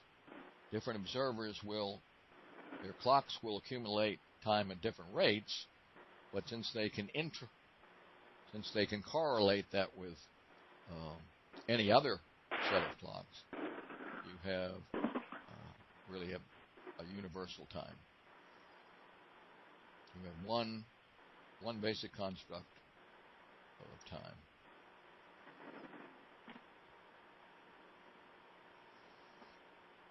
In contrast, theories built on the construct of relative velocity, i.e. relative to the observer, don't describe what's happening directly.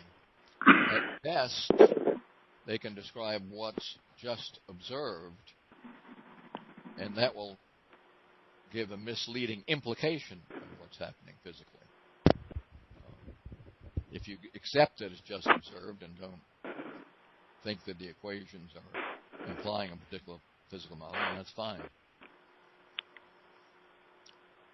Now, I just want to look at one use of relative velocity, and that's when you're looking at space, maybe at a galaxy 10 billion light years away, and you're explaining the Doppler effect in terms of the relative velocity between your telescope on Earth and the star that's 10 billion light years away in space and 10 billion years away in time. And it's not clear what the physical meaning of that relative velocity is. When you're comparing things that are that distance, I mean, it seems unlikely that what's happened 10 billion years ago and 10 billion light years away is causing a frequency shift when you're looking through your telescope. Einstein himself said all physics is local. So using relative velocity may be useful in getting the right answer, but it seems pretty clear that that's not the whole story. You have to look down a couple of levels lower, find out what the real physics is or what's physically happening. Now, interestingly enough, there was a paper by Professor Franklin that showed that the special relativity Doppler effect gives the same answer as using a classic Doppler shift model using the velocity of the source relative to the light medium frame at the source, and also using separately the velocity of the observer relative to his local light medium frame. And they'll be the same, but if and only if one uses the math device of relativistic addition of velocity. So I don't know if Einstein came up with his relativistic Doppler effect and found that it wasn't matching the data, and then added the math device of relativistic addition of velocities to make the numbers come out right.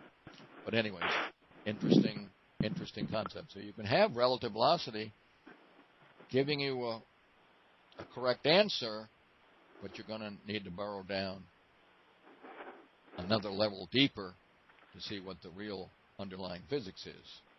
And Professor Frankel gives an example of that for the Doppler effect.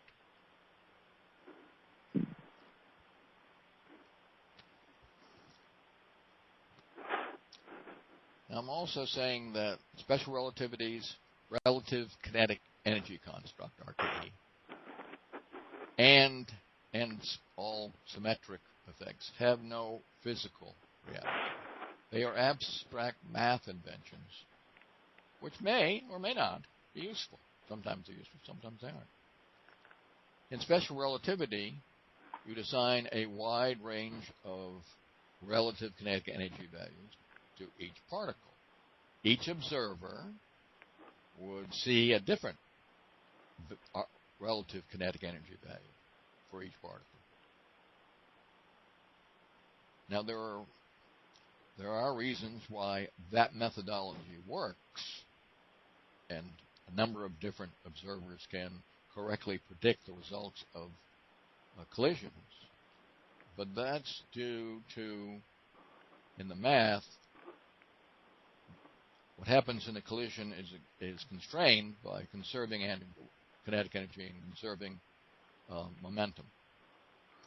So the amount of available energy is constant for all observers. So I'm saying special relativity's construct of relative kinetic energy is not a physical property of the particle. It's an abstract construct to be used for math analysis. For kinetic energy to be a valid physical description of what's happening physically, then it must be single valued. There must be an absolute kinetic energy. So I'm saying, okay, special relativity has its relative kinetic energy construct. But that's not the whole story. Underneath that, underneath those infinite descriptions of RKE, we have one absolute kinetic energy, which gives a coherent single description of what's happening physically.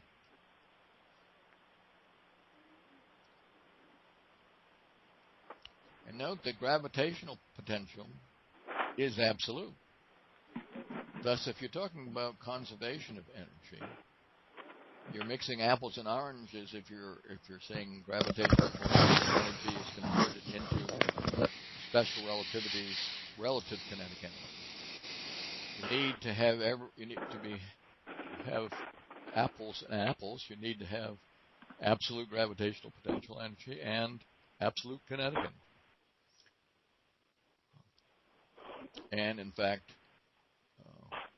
we see that on Earth, both gravitational potential energy and absolute kinetic energy are measured relative to the non-rotating Earth. And it's GPS that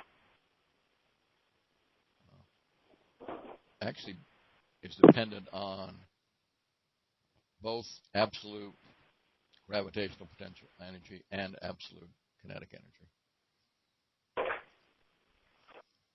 And out here is from Wikipedia. This gives a table of the absolute value of gravitational potential. So, which is measured here would be megajoules per kilogram. And the potential energy will always be 1/2 the square of the escape velocity from the Earth's surface in this case, or from the Sun, or from the Milky Way.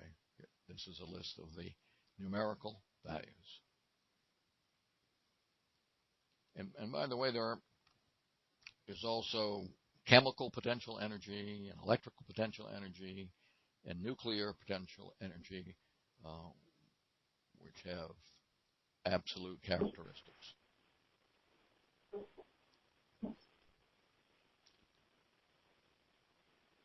Okay. Another point about absolute motion and absolute kinetic energy is many contend that rotational motion is absolute and or acceleration is absolute. But I contend that if you make that claim, if you agree with that, that argues for linear velocity to be absolute as well. And the example I use is think about a particle moving in a straight line, but if it deviates a little bit, if you claim that rotational is absolute, but linear is relative, then you're saying, hey, all of physics suddenly instantaneously changes when I deviate the smallest amount from a straight line. If I'm going along here, and then I suddenly switch a little bit, all of physics changes. I'd say that doesn't make sense. For kinetic energy to be conserved and keeping apples and apples, you have to have either be all relative kinetic energy or all absolute kinetic energy.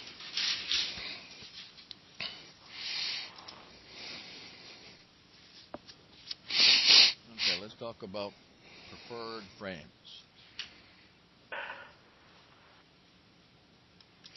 One thing is a preferred frame, then consider this. We know empirically that the clocks at rest in the same frame, other things being equal, they have the same gravitational potential, accumulate proper time at the same rate. Okay, that's the given. So either all frames must have the same clock rate, and the empirical data seems to argue against this. We have many examples where they don't have the same clock rate, such as GPS. Or, if all frames do not have the same clock rate, then you can order those frames by clock rate, from highest to lowest. And that yields a hierarchy, where you've got to have a frame or set of frames that will have the fastest rate, and another frame at the other end that will have the slowest rate. And third frame where clocks run fastest, other things being equal. So there seems to be a strong logical argument from clock rates that there is a de facto preferred frame. Hey, Nick. Yeah. Just interrupting here to let you know you've been at this now for 2 hours almost. It's 5 minutes. Well, yeah, I realize that, but I think we're going to have to, cut the Q&A short. I'm not going to say none, but maybe we'll go to 11:15. So, but it's great stuff. I love it, and just letting you aware of the time. Okay, I'll try and. This is another very similar argument, and again, empirical data says clocks at rest in the same frame have the same clock rate. Well, if special relativity claims that there's a physical shift in clock rate when you accelerate from one frame A, to go to frame B, then to be consistent, you'd have to say that if you accelerate from frame B to go back to frame A, you'd have a second cumulative slowing down of clocks. And we know from up here that clocks at rest in the same frame have the same clock rate. So that would contradict if special relativity claims that any acceleration from a frame, from a rest, being at rest in a frame, will produce accelerating clocks, then that immediately leads to a contradiction of empirical data.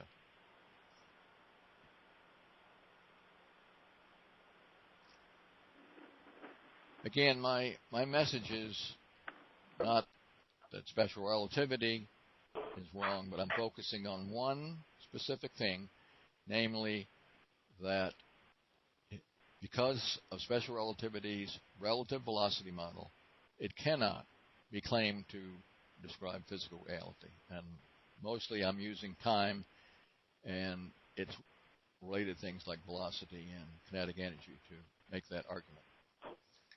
And the final one is if special relativity's model was describing physical effects, then there has to be some observer who observes our sun, but that observer is moving at a huge speed with respect to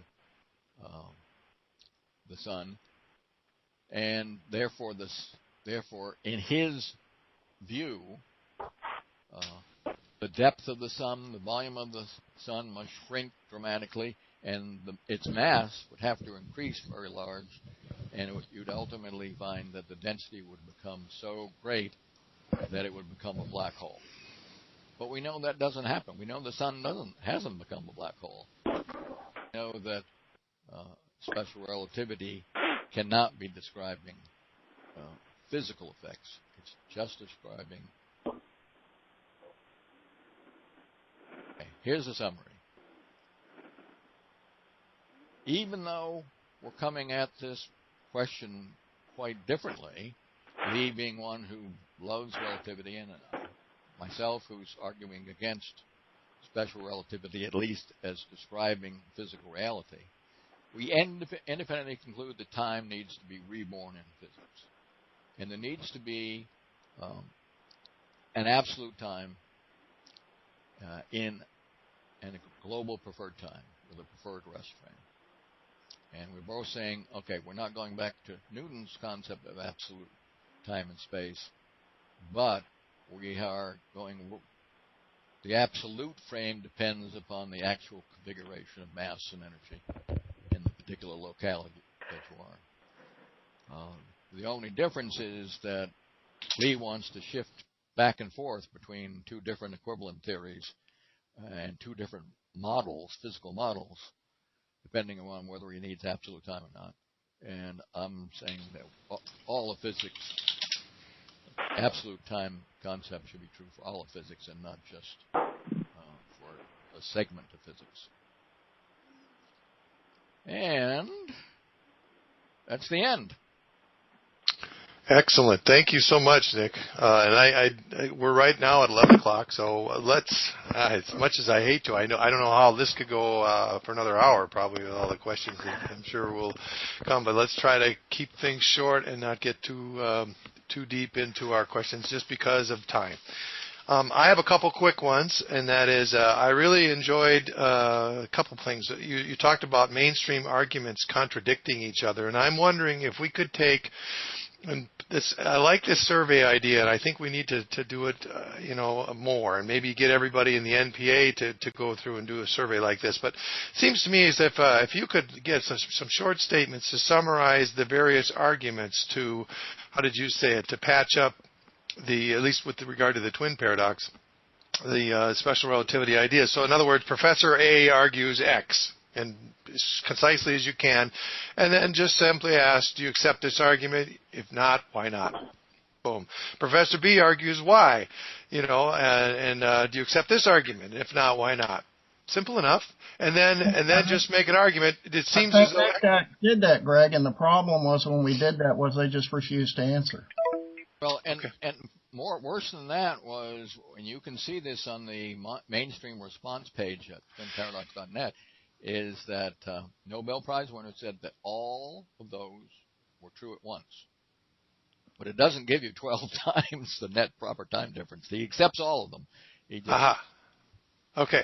So he's accepting what seemed to you to be mutually contradictory. Yeah. But the point is, at least we're nailing down.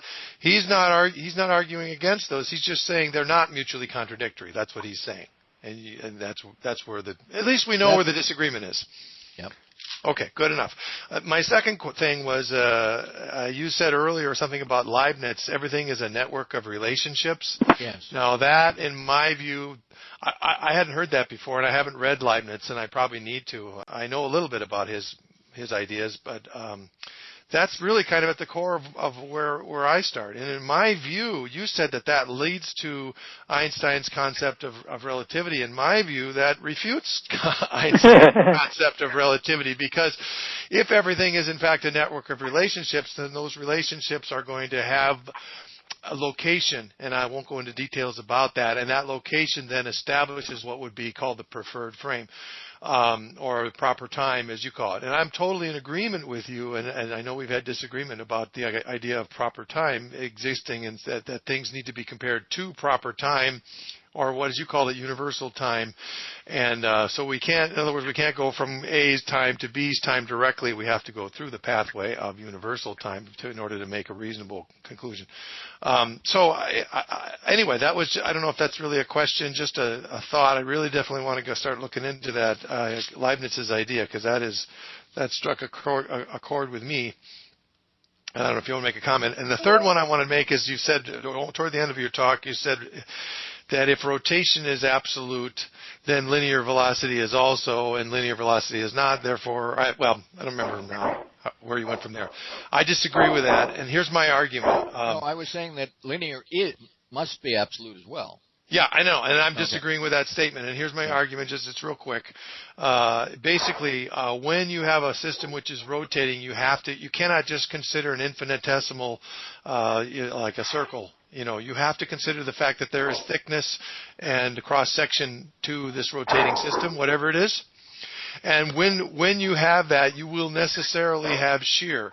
Shear being either from the fact that some parts of that rotation system are going to be closer, have a smaller radius, and some will have a larger radius. Okay, so there's a shear there, or there will be a velocity shear in that some elements are traveling faster than other in order that they have the same frequency, or there will be a frequency shear. If they're all traveling at the same velocity, then some are going to spin around faster than others.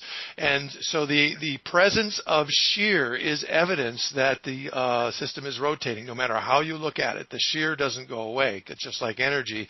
It's the same no matter what. So I would argue that a rotating system is absolute in a way that a linear system is not, because you can't tell from shear whether there is a linear velocity. So that's my argument in a nutshell. I don't disagree with that. Okay, but good. I'm saying that I would say that rotational motion, you could call it more absolute. I think you have to conclude that linear velocity, if you say that rotational motion is absolute, then you have to conclude that linear velocity is absolute. And think about spinning a rock on a string and then suddenly cutting the string.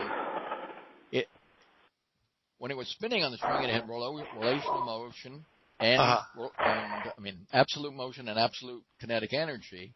Right. To cut the string, it's got to have the same kind of kinetic energy. I can't accept that, absolute kinetic energy went to zero and suddenly a new construct, relative kinetic energy, comes out of nowhere. I think there's got to be a continuity there. Now, I agree. There are differences between the two. Sure. So I can agree with what you said. But the force existed by virtue of the fact that the string was pulling on it, and that did disappear discontinuously. So there is a discontinuous change, and you have to take that into account. But also, both cases, the guy who's swinging the rope, is he moving? And relative to what is he moving? You have to consider that. That's certainly the question that needs to be answered in the linear case. So I don't want to dwell on it any further, but let's open it up. I know Harry's had a flag for a while. Let's let him go, and any other flags, now's the time to raise them. Okay. Harry? I have a couple of comments. I'm going to try to make this quick. I I think the real issue here is there's no definition of a clock in SR or in relativity. There's no definition of what a clock is, and that follows from the fact that they define time as an event, okay, and time is defined as a date and not a flow. And so it's pretty obvious that you're going to get the result that Lee Smolin talks about, which is that they can't reconcile the two concepts of time, one being time is defined by an event, and the other is the concept of time as defined by a clock, that time is some kind of a flow or change.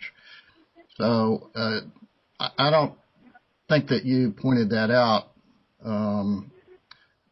very clearly. The other thing is that cosmology obviously has to assume the flow model, and that's in contradiction with the definition of time as defined by events.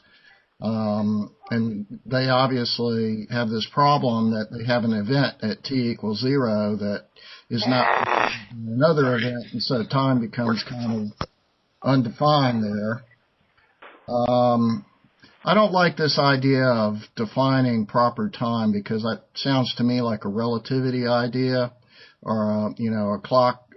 To me, that's a different kind of time that we're talking about. I mean, I think we're talking about two different things when we say time, and physics has two different times. They have the time of special relativity and general relativity, which is defined by events, and then you have the practical time of GPS and that people talk about when they use a clock, and they're just two different concepts of time right at the get-go.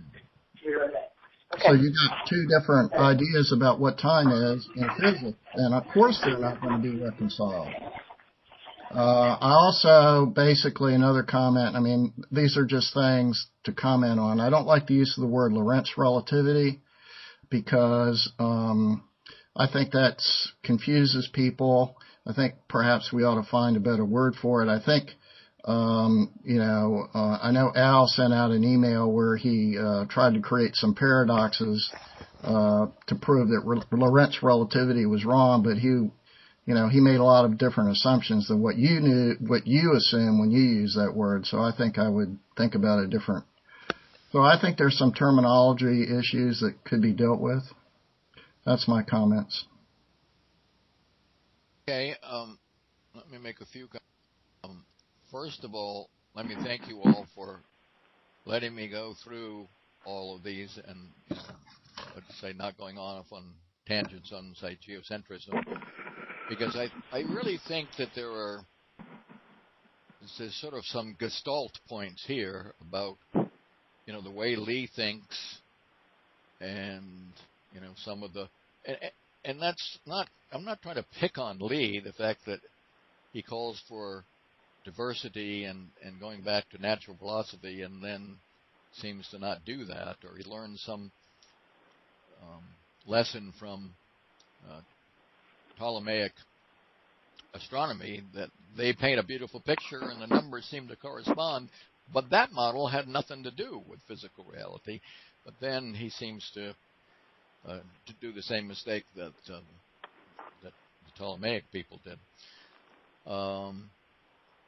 But I think everyone does the same thing. I think we're up at a podium, we can make some very grandiose statements about here's the way it should be done. And I said we can be for diversity, but in practice we tend to be, hey, the diversity I want is for you to look at my paper and consider that as well. And that's about as far as we go on diversity in practice. I read, Glenn sent me your paper, Harry, on time, and I read it after I prepared this, and I thought it was an excellent paper. Went into a lot of points, and it focused, I think, more on the philosophical issues of time, and I think those are very important issues. But they're rather reluctant issues, or difficult issues to totally resolve, because they're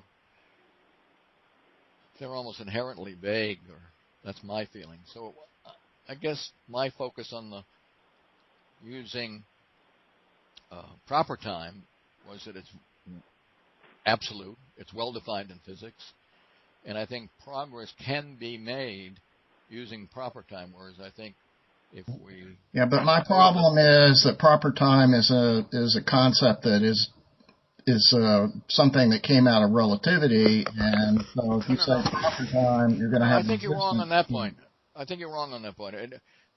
Proper time, I mean, that's defined independent of relativity. Well, in fact, I'm just saying I have a problem with, I understand what proper time is, but people who probably don't might have a problem, and it sounds too much you're talking relativity. That's just my point. Okay. And by the way, I do agree with you about my using Lorentz relativity. I think I need to change something else. For one thing, Lorentz relativity carries with it physical length contraction, and I haven't seen a lot of physical evidence for. And while we're at it, Nick, I know I don't get a lot of acceptance on this, but I just cringe every time I hear the word relativity used as it's being used often in this group. Can we say Einsteinian relativity and Lorentzian relativity and otherwise, because there are other options. And in fact, when we talk about Leibniz's idea of relativity, everything being relationships, it's a relational view, is a totally different view than an observer-based view. So again, just throw that in. I think we need to really be careful about how we use the word relativity. I understand the default is Einsteinian relativity. I get that, but it does create confusion, and it does not allow for the fact that there are other kinds of relative ways of looking at things relatively. And I'll do you one better. I think we need to do the same with absolute. Fair enough. Okay. It's absolute, but it's absolute to a specific physical event, like Newtonian. Absolute is absolute dash space. Someone else might be absolute dash ether. GPS might absolute dash ECI frame. I agree. These are words we need to be very careful about how we use.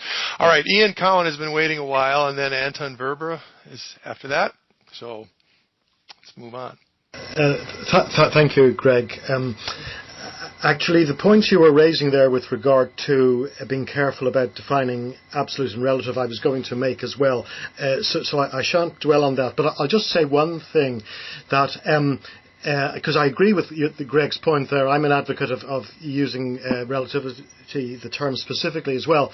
And with regard to, say, Einstein's first postulate in the 1905 paper, if you substitute dynamical laws for all physical laws, well, that's the Galilean principle of relativity, which I should subscribe to. However, my question and comment was basically related to the explanation of the asymmetry and the return of the second twin in the twin paradox, and basically just pointing out two things, maybe just for your comment, Nick. Although you've possibly alluded to some tangential things already. One is that in the Einstein 1905 paper, he doesn't talk about acceleration at all. He talks about motion in a polygonal path which returns to its starting point, and talking about the time difference being a half c squared and so on. Now, it seems to be that Langevin in 1911 was the first to introduce the acceleration explanation in the short period of deceleration and acceleration that would accumulate the difference and the net asymmetry. The other point I just wanted to raise was that we frequently quote the... Well, Ian, let me go back to the first point. Okay. Einstein didn't mention acceleration, but it was sort of imply that you'd either have acceleration or change your frame. And in the early years, when it was still called the clock paradox, that was the main issue, that the traveler would have to either accelerate or change frames. Yeah, okay. I sort of read the paper, Nick, in the sense that he was talking about rectilinear motion. And then he was saying, well, if you make up a closed circuit of these very, very small linear elements in a polygonal shape, it actually applies there even as well as to the rectilinear case. I thought that's what he was actually saying. But certainly the acceleration effect has been used over the years, and you talked about 12 explanations, and I think Kelly in his book talks about 54 discussions of it. You know, he has that in an appendix here. But I'm just going to supplement the point by saying that we frequently, when we're talking, as you indeed did talk shortly today about it, and you have talked about it before, and we've discussed this at our groups, the question of the atomic clock, in a lower gravitational field, ticking faster and then moving and ticking slower and so on, and the explanation for that and whether it had been accurately measured. But we sometimes, or we very often actually, speak about the Haffel and Keating experiment. And I don't know if you're aware, again, I'm looking at Kelly now, because Kelly, Alf Kelly, in one of his monographs, he actually, at some considerable expense and difficulty, he got the original data from the Haffel and Keating experiment. And he's reproduced it in this monograph, and it seems to indicate that actually the experiment is a lot of nonsense. It's completely fudged. These clocks are drifting around all over the place. They're adjusting. Sorry, I haven't put on my camera. I was gesticulating there. He's adjusting these rates of clocks to suit the direction that it's anticipated that they should go, and neglecting others, and the error margins are very great, and that actually he says this experiment actually shows nothing at all. I have to embarrassingly admit to something here. I have heard that same claim. I haven't looked into it myself, but I tend to ignore it because while relativists claim that the Haffel-Keating experiment supports special relativity, it actually refutes it if you look at the doctored data, because the doctored data is just like GPS. It says, I'm going to measure how fast the clocks at the surface of the Earth are, and I'm going to measure how fast the clocks are that are in the airplane going east and then going west. But I'm going to do my computation exactly like GPS does, and use the ECI frame and see what the relative slowdown and the relative speed up would be. So they use their calculations use the Lorentz relativity model and not the special relativity model. Okay. So even their doctored data would actually disprove what they want to prove. So yes. Thank you very much. Thank you. Okay, and Anton, you're next. Hello, Nick. Nick, thank you very much for a very nice talk. I really enjoyed the first part. I haven't read Lee's book, and you summarized it very nicely. Thank you for that. Coming on to the time, I've come to the conclusion that if you look at fundamental constants, one of the basic fundamental constants is the speed of light, which is a characteristics of the space or the ether or that we have in it. We have no problems in defining what a meter is because we can have a stick that is a meter long. But we seem to have a problem what time is, or, as such. But if one takes this in relation to the fundamental constant, the speed of light, one has a triangular relation. And this was also basically, I saw it quickly appear on the meeting chat, so basically the speed of light is meters per second, or a second is meters per speed of light, or the meter is a seconds times the speed of light. Having said that, in your talk somewhere, you talked about GPS and the cesium clocks in space, etc., etc. But a cesium clock is not a measure of time. It's a measure of a physical event. And that physical event, the physics changes with velocity, or with gravity. The complete physics changes around it.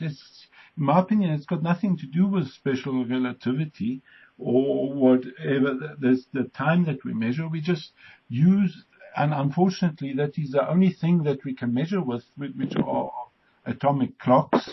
But those are physical entities which change if you change the physics, the physical environment around it. Therefore, time is, in that sense, to me, an abstract that we just use for our mathematics. Any comments? Well, in GPS, I mean, the reason why they use atomic clocks is like 1 second is 9 million, or is it 9 billion? It's a lot of oscillation, vibration. So it gives you a very fine measure of time, like 1 for a second. You can have it's broken down to 9 million parts. Now, granted, well, if you keep it in a constant environment, it's going to be quite regular. It's going to be 9,000,003 vibrations per second, or whatever the right number is, over and over and over and over and over again. So it's a very stable type clock. Now, the thing is, when you put the clock up in a satellite, you affect it in at least 2 ways. One, you've increased its velocity relative to the ECI frame.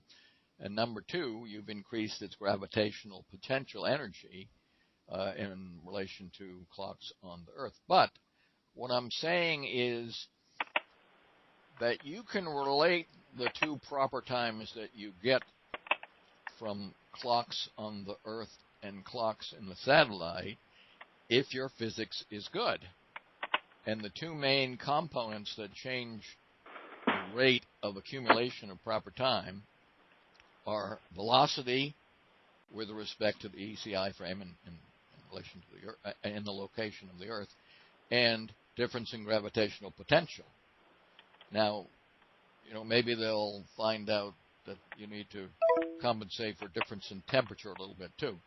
But what I'm saying is now you have a method of defining time or duration and relating that to any other clock if you know the appropriate parameters.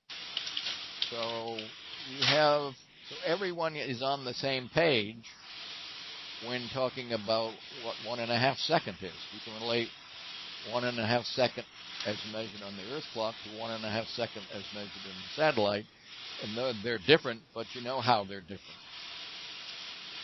So you've taken away a lot of the metaphysical aspects and the more vague aspects, and you have a workable, well-defined description of time, and you can create a system like GPS that now they've got tractors in John Deere tractors that can get within 1 or 2 centimeters of their position on the Earth, and the Earth is huge. I mean, that's a very accurate system.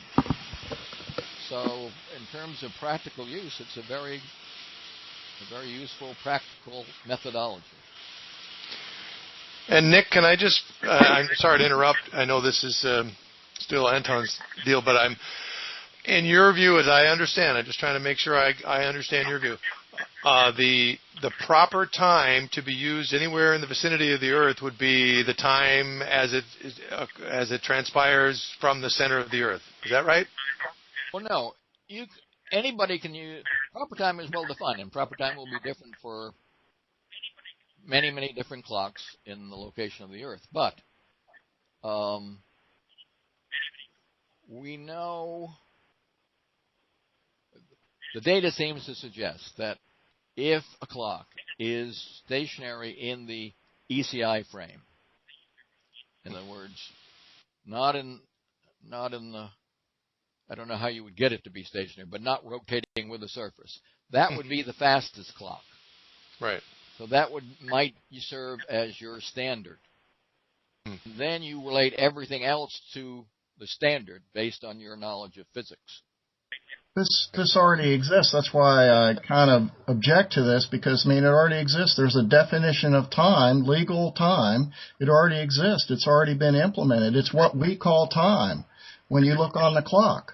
So I don't know why we need a different definition of time called proper time. No. You call it legal time? I've heard that Harry, it's time. It's what everybody, you know, it is the time defined in physics.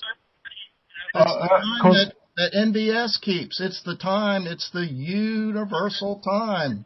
The time that everybody measures when they have their clocks and their international times and their national clocks. I mean, that's the definition of time, legally and physically. Okay, Harry, can I just comment there, and I'll shut up and we go to the next one. What you're saying there is 100% correct. You know, it's but what the point? What, you say it's incorrect? If time is a abstract thing, you know, it is not physical.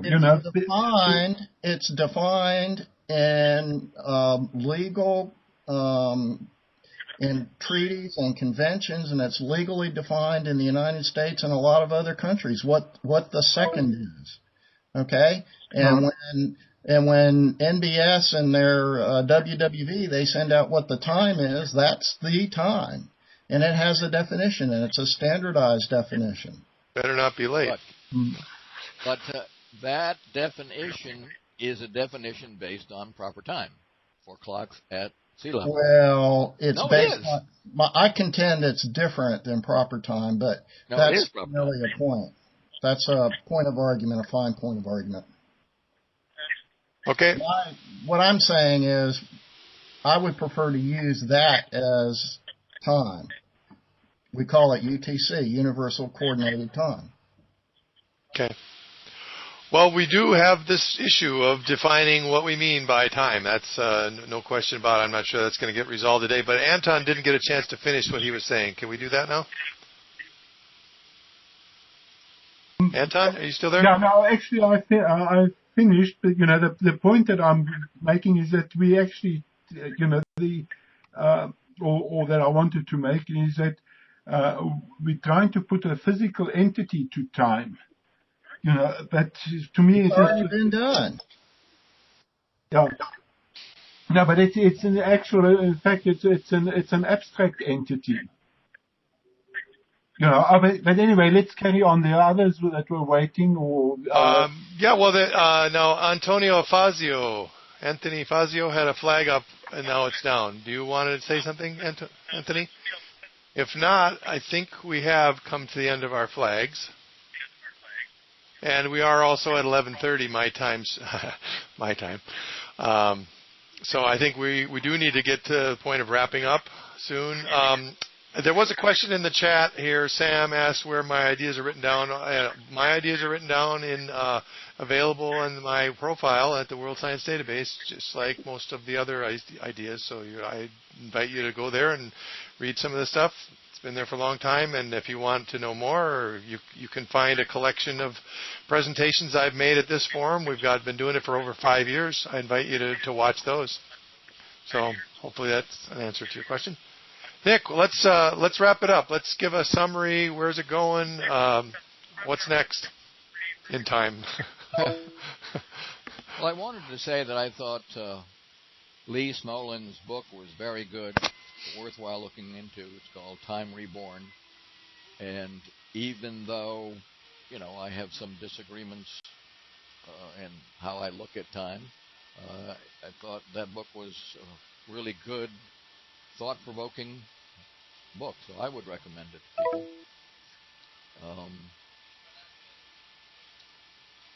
The only summary I can come up with is I'm looking for a practical way to talk about time, and I'm sort of trying to get away from talking about time in quotes and limit it to proper time, then build up a sense of global time by comparing, by getting a transference information between everyone's proper time. And, you settle on one proper time as sort of being the base, and you can relate everyone else's proper time to that. So everyone's talking about the same thing, even though their clocks are running at different rates. And all of the concepts are well defined in physics and observer independent.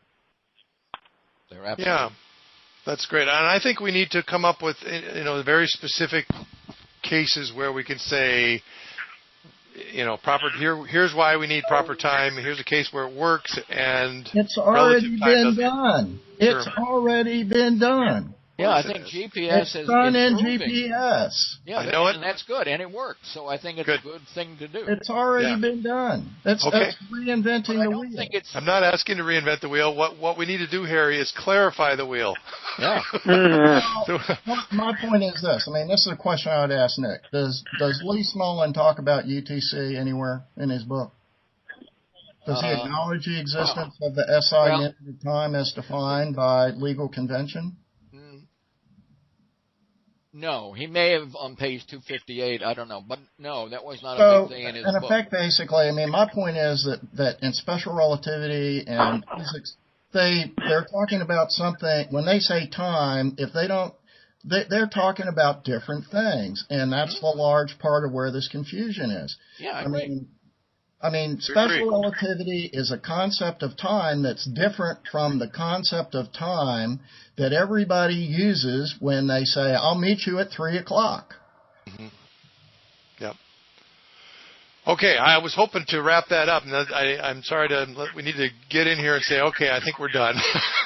Because there's always more we could say. But Nick, this was an excellent presentation. And I know you and I have had disagreement on a number of things, but actually I found myself saying, yeah, that's good stuff. So very good.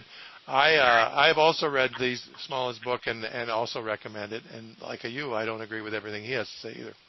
So, okay. Let's call it a week. And next week we're going to have Dan Davidson, a little different perspective on his idea of ether and ideas as that relates to gravity. I was hoping he'd be here this week so we could practice using the system, but he's not. So I guess we're done. I will stop the recording and we'll